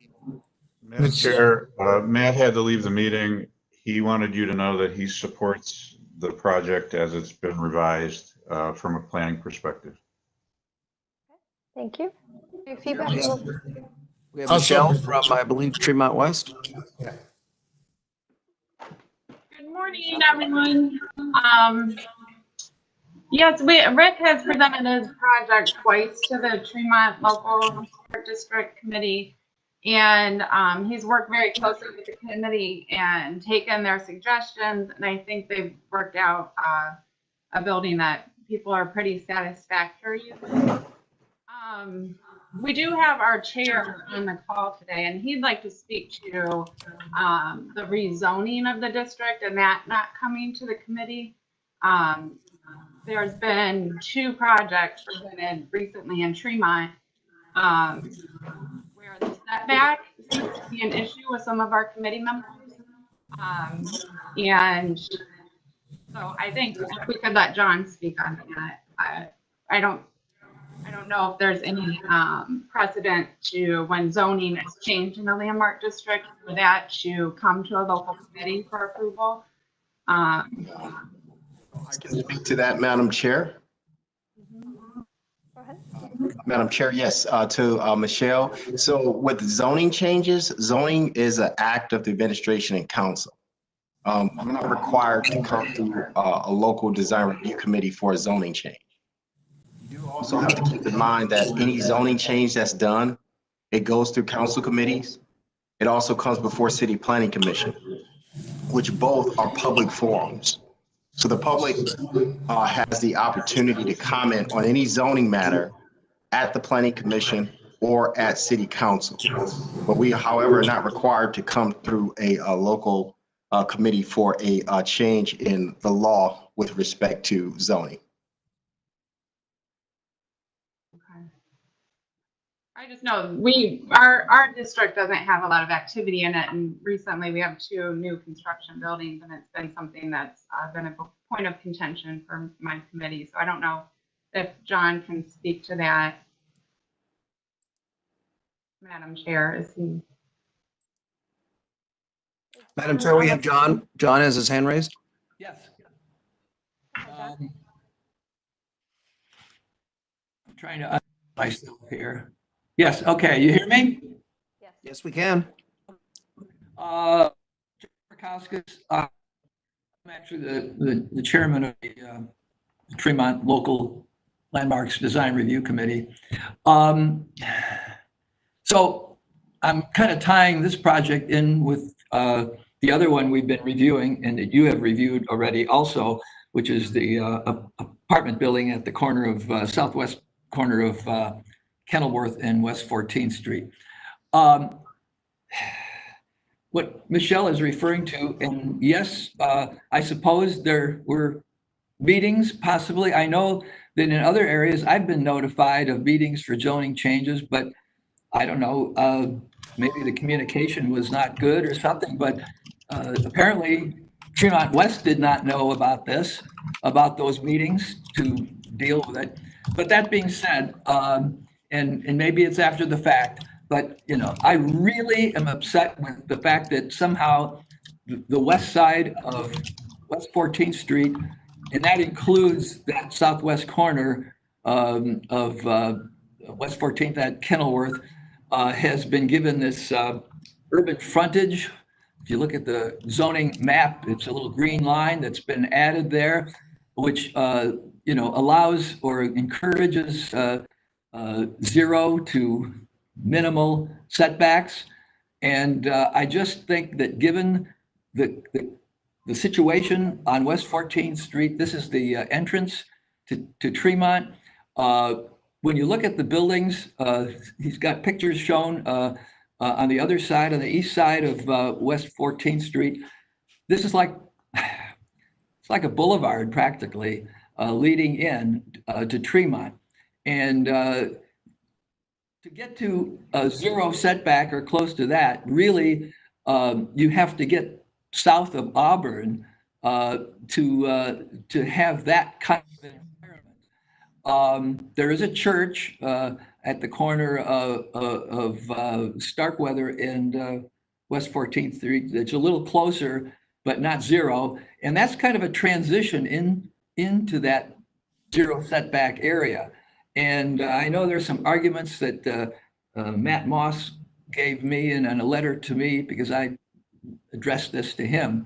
But I just think that the zero setback, it's a wonderful building. I love it. I like the concept. The interior is just very inventive. And I'm sure it's going to fit our needs. But to me, this belongs on West 14th. On West 11th or Starkweather or even a Scranton, which can handle a zero setback type situation. I just think that zoning element is totally wrong for this historic district. And I've talked with one of my cohorts on the commission, on our review committee, Herb Crowther, and we're very adamant about this. The building really wouldn't work, I guess, without any part. The way that lot kind of gets narrow, first of all, they flipped the building, which we just sort of saw a few days ago by email after the last review meeting that we had. Getting those cars out of there is like an impossible task, I would say. And if it had to be pushed back, if the building had to be pushed back even 5 feet or so and get some landscaping in front of it, the buildings on the other side and this whole area is characterized by yards and wrought iron fencing. That's you'll see in those pictures that he presented of the other side of West 14th Street. That's the character of this part of the street. There is another apartment building that's at the corner of Fairfield that's a similar. It's brick, 2 stories, but it's set way back with the wrought iron fence in front of it. And to me, that should be the character. I would rather see this site undeveloped. This developer was saying he's going to do something maybe with this with the property to the north of it. I would rather see. You can see that there's the lot gets just narrower and narrower to like zero when you get to Fairfield and the entrance or the exit from the freeway. And so I just don't see this building. Maybe if it went to the parcel to the south, had a little bit of a setback, but there are even buildings that are further down close to Kenilworth, some very nice homes, one in particular, that are set back and have a wrought iron fence in front of them, like the properties on the east side. So I love the building, but I just don't think it should be built at this location. So Madam Chair, we have Director Collier. Yes, so a couple of things. Mr. Roukakis, you bring up some interesting points, and I'm going to be actually very honest and say that I actually get what you're saying. I have a question though, and this question is for Rick. How you doing, Mr. Mayor? With respect to the rear of the site, does topography play an issue at all? Because I get Mr. Roukakis's point. I'm very familiar with the street. I travel it all the time. And I love the introduction of the apartment units on 14th. You do have some historic apartment units. They are set back. But I will say with the other project that we are working on that overlooks the park at the corner That's a little bit different, and I think you can afford to go close to the zero lot line scenario. But here, when you think about the actual context of the street, I think it may make some sense to do to provide some setback and have some landscaping in front. If in fact this site would afford the ability to do so. And that's why I was asking about the rear, to make sure that there's not a slope or anything that drops off that prevents you from providing some setback. You know, when you think about a zero lot line, and I say this to staff all the time, when we think about these certain design principles, you definitely have to pay close attention to context, right? And when you talk about context, you know, you can't just introduce a zero lot line building in a space where you have everything set back. The context isn't appropriate. That typically happens on your major sort of thoroughfares. But in a scenario like this, where you do have two blank parcels that are side by side, and you have, I think to the south, that's not an open parcel, you have some vegetation there. Am I correct? Mr. Mayor, you're on mute. Can I respond, or? Yes, absolutely. Yeah, you were on mute. I'm on mute. Oh. No, you're good now. You're good now. Oh, I'm okay. Okay, a couple things. The lot line to the west, I think that's what you're referring to. That's owned by ODOT, so we can't go there with anything. So there's two issues. One is there is, and I'm not trying to say that there shouldn't be, but there is a large tree lawn in between the sidewalk and the street. It's green. So it isn't like the building is on the street. It is set back from the street. So I'll just make that comment. The second comment would be if we added even a 3 foot or whatever setback off of West 14th, we would then lose parking spaces. So that would be the trade-off. And I would leave that to you guys if I can get by with less parking. But, and in fairness to John, let me back up once. What one person said to me, I think I heard him say that on local landmarks, that I should go to zoning. Somebody did make that comment to me, and I did take that to heart. I did submit and send it to zoning, and it wasn't like I was trying to do anything behind anyone's back. I submitted it, and I got letters back, you know, Cleveland letters stating that everything was fine, except I only had 4 parking spaces, and the overlay required 6 parking spaces. And that was another reason where this flipping the building to the opposite side helped to get us to 6 parking spaces. So it's kind of like a trade-off. If I do 3 feet of setback in the front, then I'll probably lose 2 of the spaces. So if I get by, I can live with 4 spaces, you know, but there's not a lot of room. I can't move that west lot line to the west at all because of it's ODOT property. It's not being used, but it's still ODOT property. Right, you're talking about the diagonal line here. Right. To the, oh, wow. Okay. Yeah, I can't go beyond that. Unfortunately, I mean, it'd be nice to be able to go back further if I could, but I can't. Yeah. The reason I was in somewhat in agreement with John is because the whole boulevard feel on this stretch where you have, you've been on West Boulevard, you've been on East Boulevard, you get this, you know, sort of great lawn effect in front of every property, even the apartments. So there is a certain rhythm, but when you go in certain sections of the street, it feels a little bit more urban. Like as you go more, I believe that's south. If I'm not getting my directions mixed up. Down 14. And you get closer to the intersection of Clark. You know, it starts to feel a little bit more urban. But this, you know, does, you know, it's kind of, you know, in between. And the reason why I say in between is because on either side of you, you have vacancy, right? So this stretch, you can kind of establish somewhat of a different context.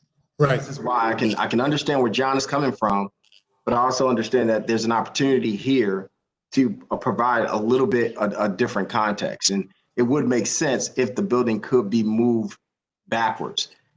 Have you had any dialogue with ODOT at all about them giving up this property? It would take 2 years for them to make a decision was the feedback. Colleen and I approached them and they don't seem, I don't know what the word, they can't move quickly. Let's put it that way. I hear you.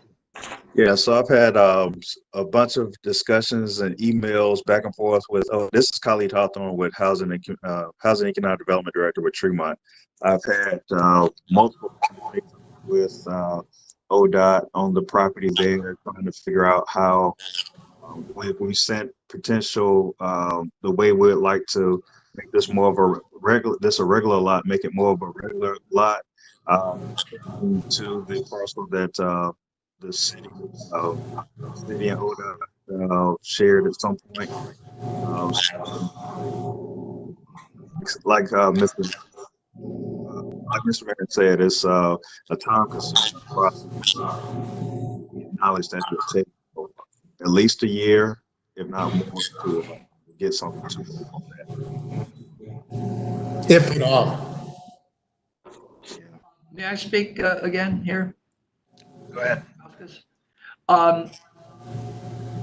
Rick, in your previous presentation, before you flipped the building, which partly was done to address the north facade because it was easier to make that a more pleasing facade. Right. How many didn't you have just 4 parking spaces? Yes. And that's what I'm saying. If you want to be, that's kind of the trade-off. Zoning, and I went to zoning because your board recommended that I do that. So their comments were 4 spaces is not acceptable. So I'd have to get a variance. So I can live with 4 spaces and I can't move the building back. So that can happen. But also I think the other thing to keep in perspective is it isn't like this is a building like we have many buildings downtown, which is right on the street or right on the sidewalk.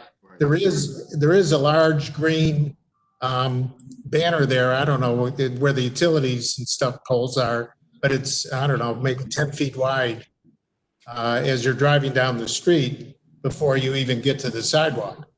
Yeah, So- but that's your tree line, of course, which I'm sure you're aware. The 0 lot line on any building, even if it's downtown, that means 0 lot line to the sidewalk.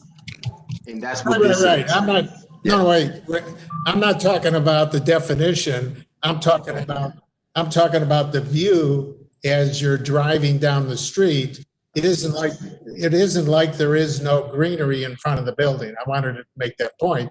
There's a large, like downtown, we don't have any greenery in front of the buildings, This isn't downtown. And also, Madam Chair, I know it's not downtown. The other thing is, this area does not have, as you go up and down the street, does not have a well-defined architecture style to it. There's a lot of different type of things going on.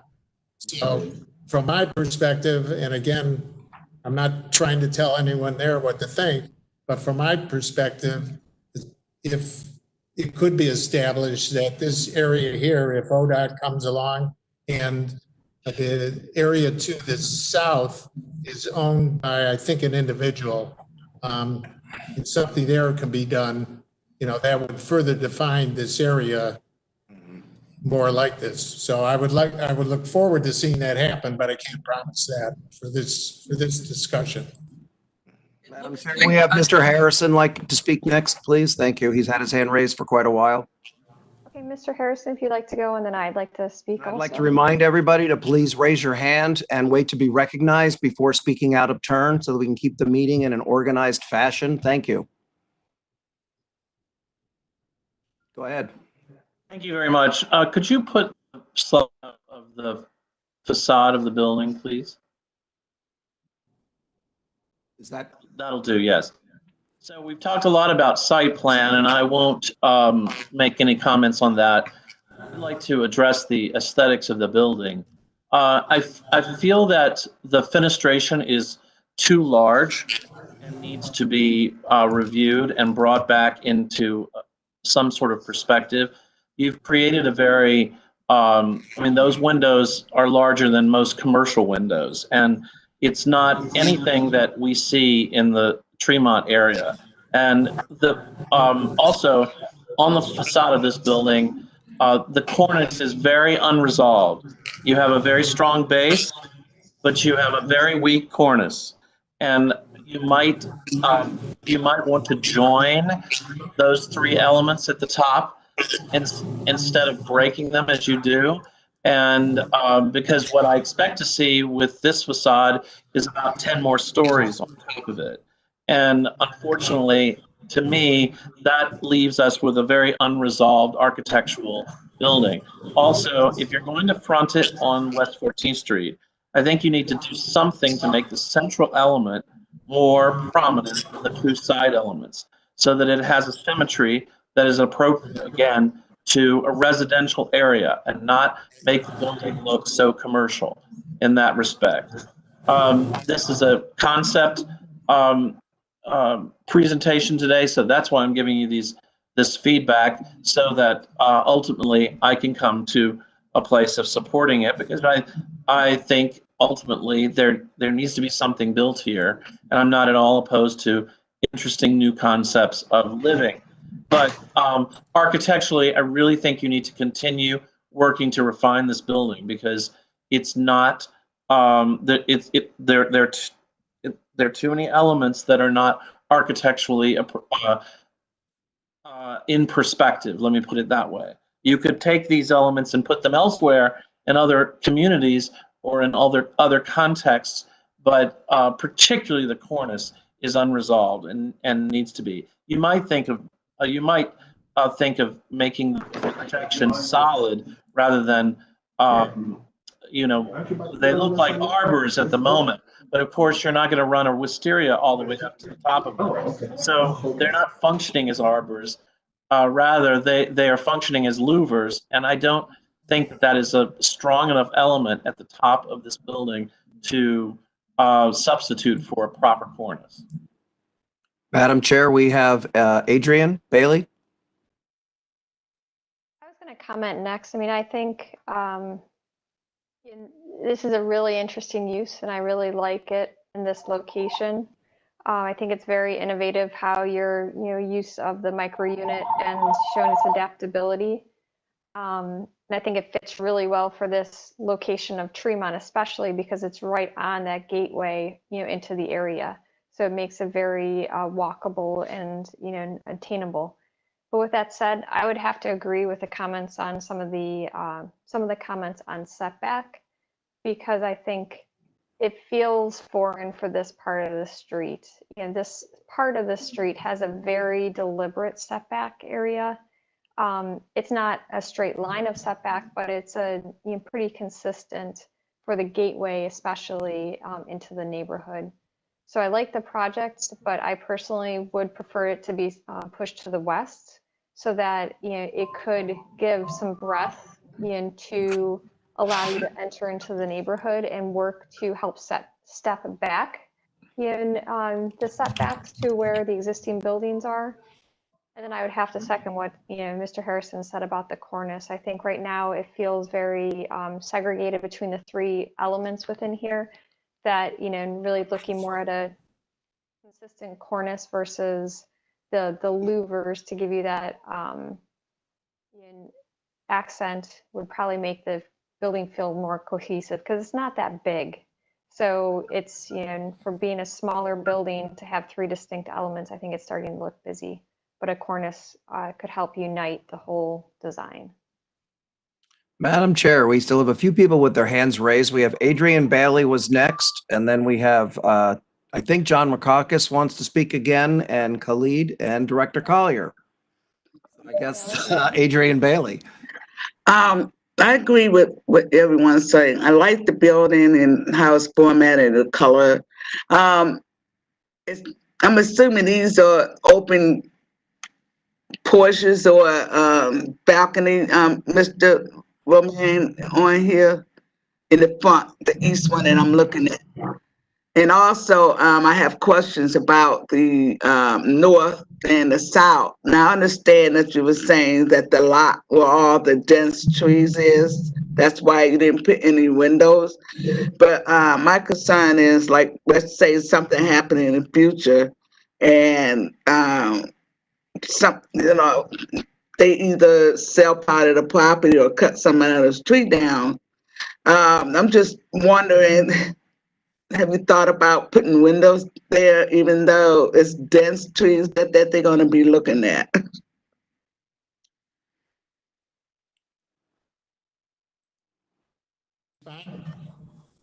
We can hear you. Okay, there's three things I'm hearing. One, make the corners continuous. Two, put a setback in, and we'll probably end up losing a couple parking spaces, but we'll deal with that. And then the third one that just was brought up, we moved the building to the south property line so that it's right on the property line, not the north, but the south. Okay, if you can see, the building is right on the property line. Because of that, we cannot put windows or anything there. And from that standpoint, we've kind of simplified it. There's a good probability that there'll be another building built. And again, these are small lots. So even if you did put windows there, they would end up being blocked by the building that's to the south. So one, code doesn't allow windows on that facade, and two, I have the architects on the line, they could speak to it as well. And two, somebody will probably, almost very likely, shortly build something and bring to you something for that south parcel, which will be right up against that solid brick wall.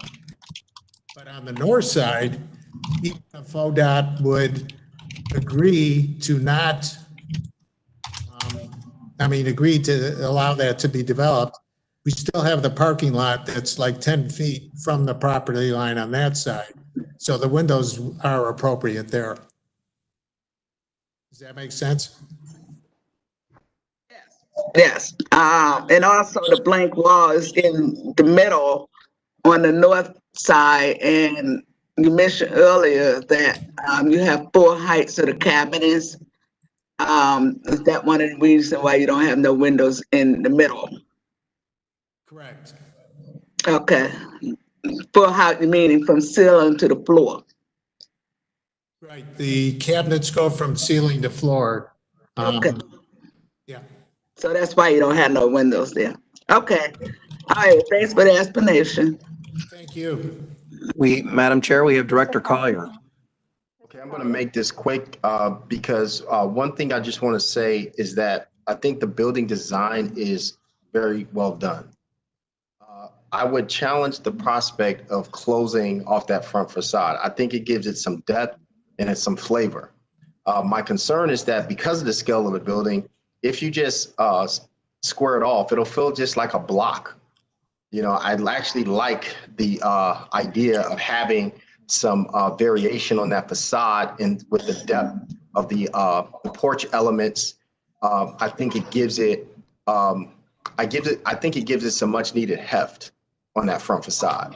The one thing that I would just suggest is that I would be all for pushing this building back and giving it somewhat of a yard feeling. And I think it would also play well with the building facade with the porches there. So my only issue is this whole scenario around pushing to the degree that it can be accomplished. But the facade treatment, I think helps a lot so that it doesn't look like a boring block.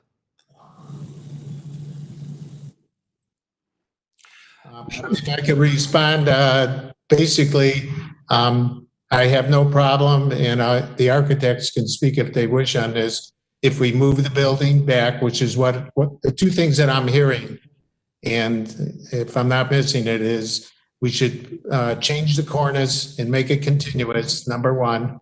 And number two, push the building to the west so that there is a setback. That's kind of what I'm taking away so far. The setback, definitely, I think that is something that's clear or that's been stated a few times in our feedback. Regarding the cornice, you can hear that we're split. You know, there's some of us that feel like it would be more appropriate if there was a more unifying element, and there's some that like the way it is. So I think, you know, as you complete the development of this building, and I would explore both and then help us understand that in your next presentation so that we can become aligned on what you move forward with. Good. Thank you.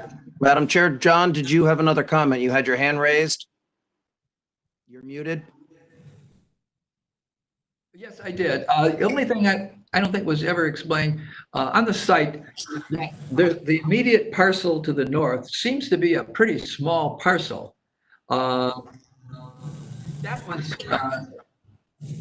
part of this project, free up parking. Who owns that part? Does ODOT own that too? Yeah, that's the problem. Yeah, the whole idea is going to be if we can get this one built, that'll give us probably 2 years of negotiating with ODOT.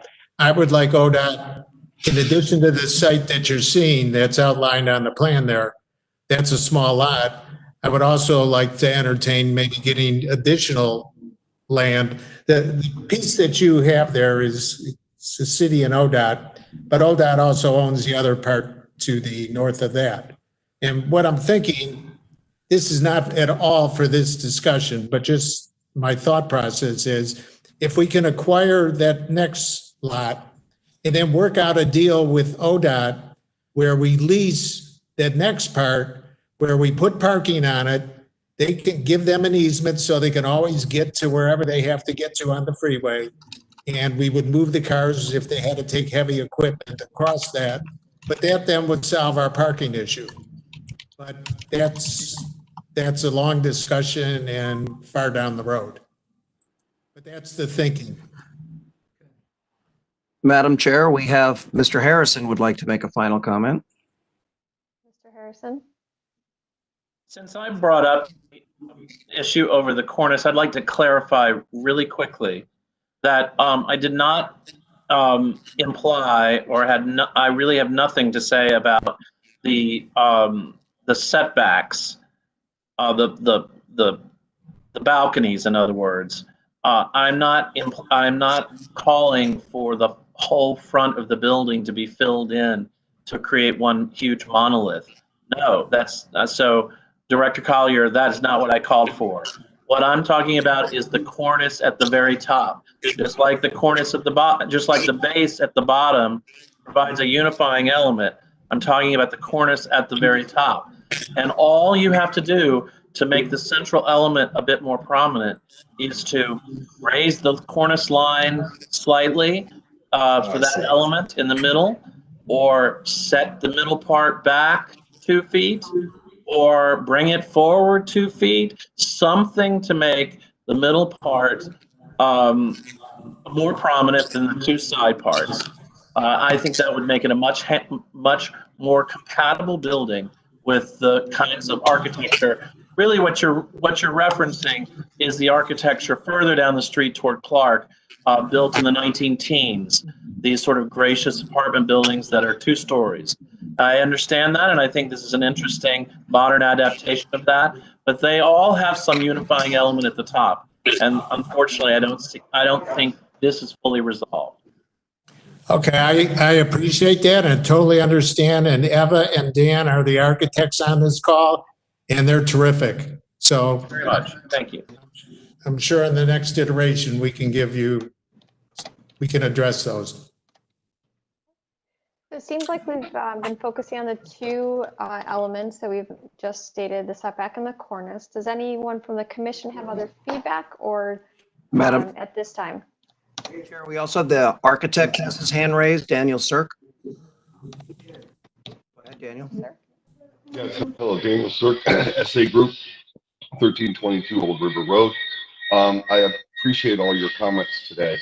And I just wanted to put a little flavor to a couple of items that I heard. I respect the comment related to the cornice, and we will address that.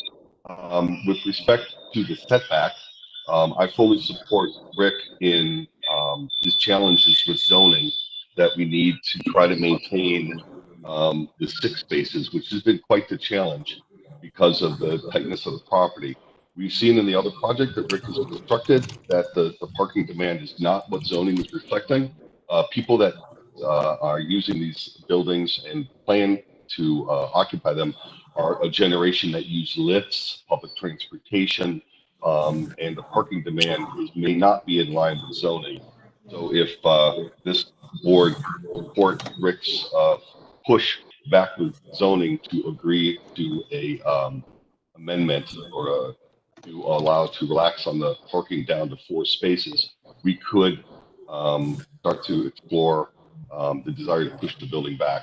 Now, that was a comment that was brought up before in earlier design review by the local committee. That is why the porches exist the way that they do, to soften that residential character onto the street. If you could please switch to the existing context. My next comment briefly is about the size of the windows.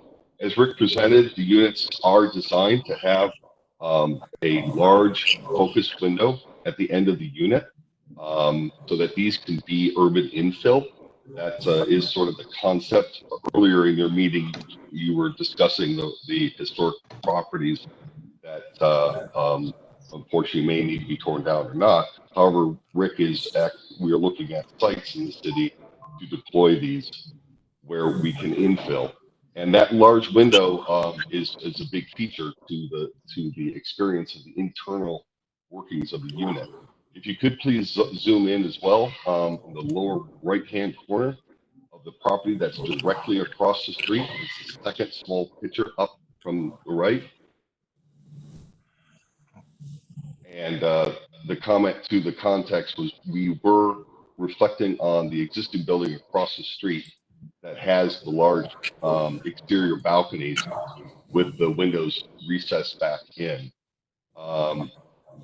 So the architectural shape that we're creating is working with that. As you can see, this has a different cornice treatment, which we respect that comment, but this is where the actual physical shape of the buildings was derived from the urban context across the street. Thank you very much. Madam Chair, we have Mr. Harrison with his hand raised. Sorry, I left it up. That's not a hand raise. Okay. Well, Let in me the see. interest of time, do we have any additional comments beyond what has already been given? Or do you, Mr. Mayor, feel like you've gotten feedback from this commission? I think you and all of the committees, the 5 committees I've been through before, have been very, very helpful. And I think the ideas that come out of each committee, we have incorporated every single one of them. And I don't see why that'll be any different. So when we come to you next, I think you'll be pleased that we accommodated what you asked for. I will have to get a variance from zoning, I'm sure, but that's a different issue. So, but thank you very much, and you've been very helpful and very nice. Well, thank you. And I think you've probably heard loud and clear that, the Landmarks Commission will support, your zoning variance, because I think, this is a very exciting project and that will really help it shine. So thank you for your project, and we look forward to seeing you come back. Thank you very much. So that concludes our concept plan portion of our agenda. We do have a few additional items left on our agenda. We have reports. Don, do you want to tell us about the reports we have? Thank you, Madam Chair, and I will be very brief because there's an important item we need to talk about in the administrative report part of the meeting. The City of Cleveland and the Cleveland Landmarks Commission were recognized by the National Park Service as a certified local government, and one of our roles is to comment on potential National Register nominations. We haven't put these on the agenda in a long time. I think it would be good to get back into the habit of getting feedback from the commission for National Register nominations. Today, we have 2 that are going to the board in June. I just wanted you to be aware of them. I sent the members a link to the full presentations. I encourage you to look them over and see if you have any comments there. The first one is the Rainey Memorial Institute on East 55th Street. It's a significant Tudor revival building designed by an important Cleveland architect, Sidney Badgley. It's important in the city's settlement house history. It's already a Cleveland landmark, but putting it on the National Register will make it eligible for federal and state historic tax credits. The Erie View Historic District, you're well aware of. It's intended to recognize the importance of the 1960 IMPA Urban Renewal Plan at Erie View. It extends from Lakeside Avenue to Chester and East 9th Street to East 12th Street. There are 22 contributing buildings. Again, it's only a National Register district. It's not proposed for local designation at this time, but it will make the properties eligible for tax credits. And I would just ask for any comments the commission has. And if you feel you want to make a motion to recommend approval to the state, that would be appropriate too.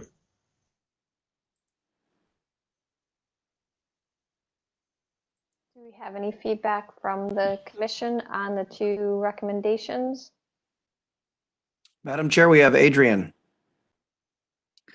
Okay, it's just a vote to put it on the National Register. Both of them is already landmark for Cleveland, correct? That's what I'm trying to get understanding.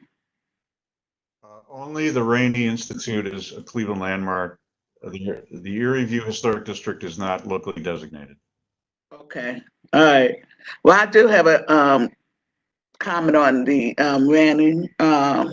It does have some historical precedent. I went in there one time when they had a program for the children's in there. So I think it's worth getting on the National Register due to the fact that this building was sort of like, history, Rainey doing work and helping the children in the community.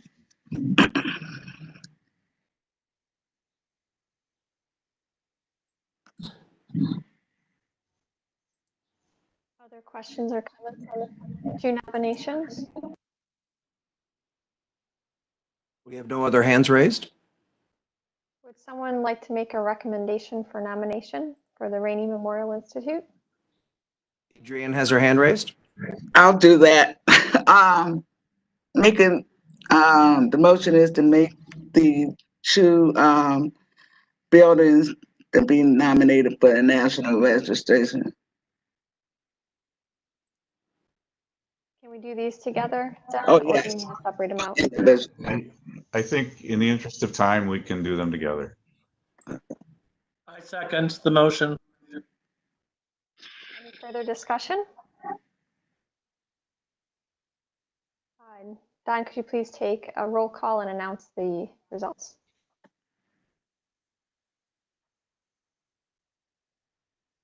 Ms. Anderson? I think we've lost some members. Ms. Bailey? Yes. Mr. Colicchia? Mr. Collier? Mr. Collier had to leave. Thank you. Mr. Dreyer has left. Mr. Harrison? Yes. Mr. Strickland has left. Mr. Tarasik? Yes. Ms. Trott? Yes. I think I got everybody who's still here. The motion passes unanimously. Thank you very much.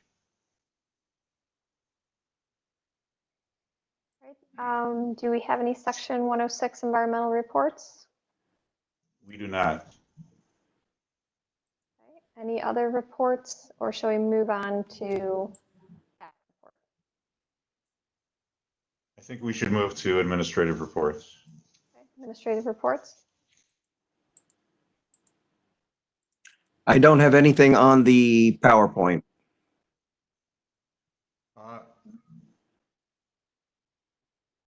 The chairperson and I had a meeting yesterday with Tom Storinsky at Historic Gateway Neighborhood and Downtown Cleveland Alliance.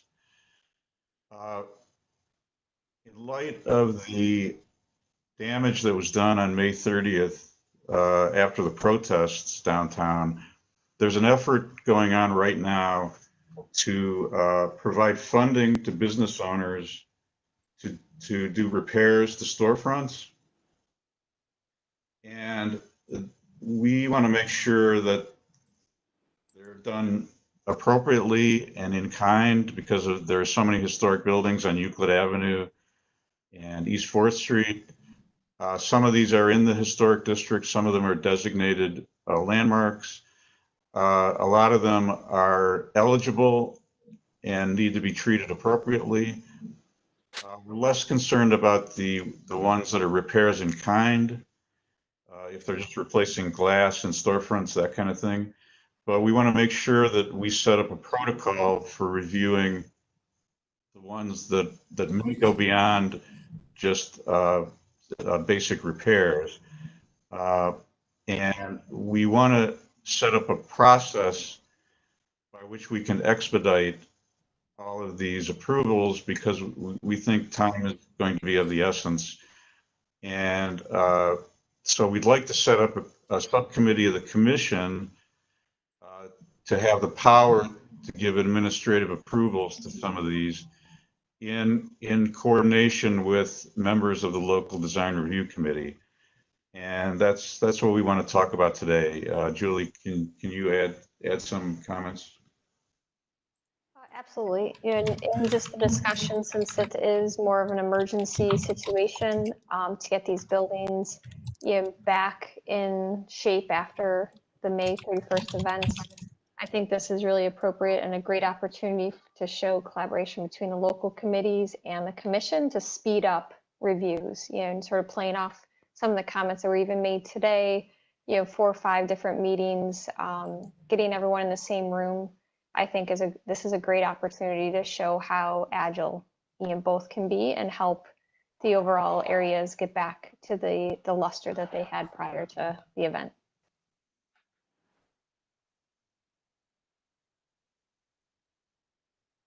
And I think what Don and what we're looking at is it's still obviously we're trying to figure this out, because the conversation just happened yesterday from both the committee and the commission level. But we have a sub-team of, we'd ask for a focus team of this area to potentially be part of this subcommittee, and would email Don if you are interested in being part of it. I think we're going to keep it fairly small, just so it's a little bit more agile. But we're working with Tom Storinsky to figure out what's the need. Right now, I think we identified 2 to 4 locations that would come to us if there was standard replace in kind, like Don said.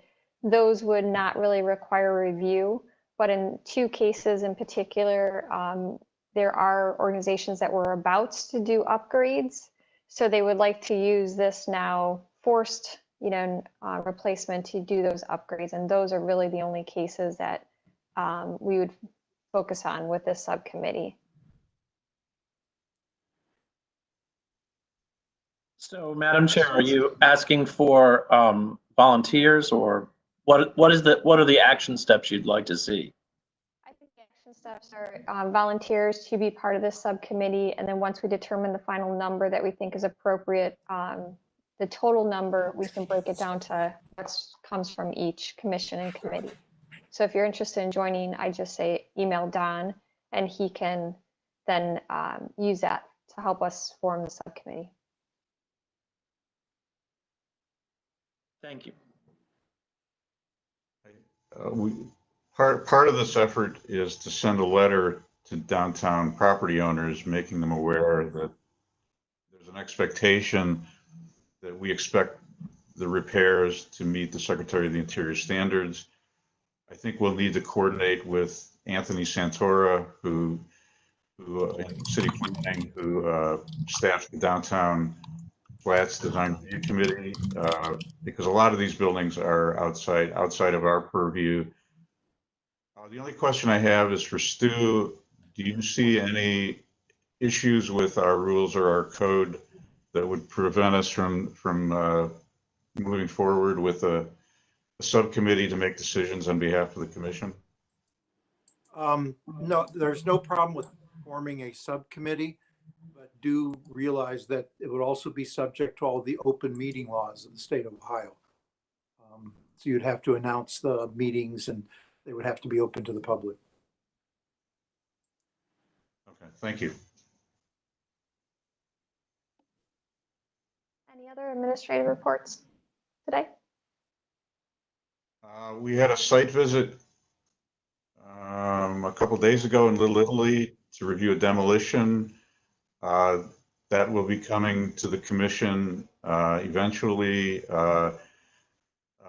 I don't think there's going to be an issue with the demo. The problem right now is coming up with a plan, an adequate plan for what's going to replace the house that they want to demolish.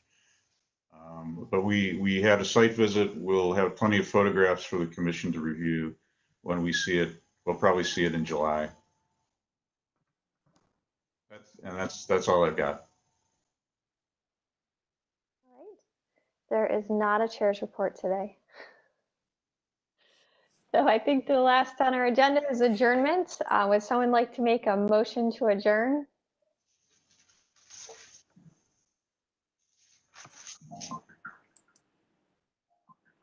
Looks like Mr. Harrison has his hand raised. Although at this point, I think you don't have to.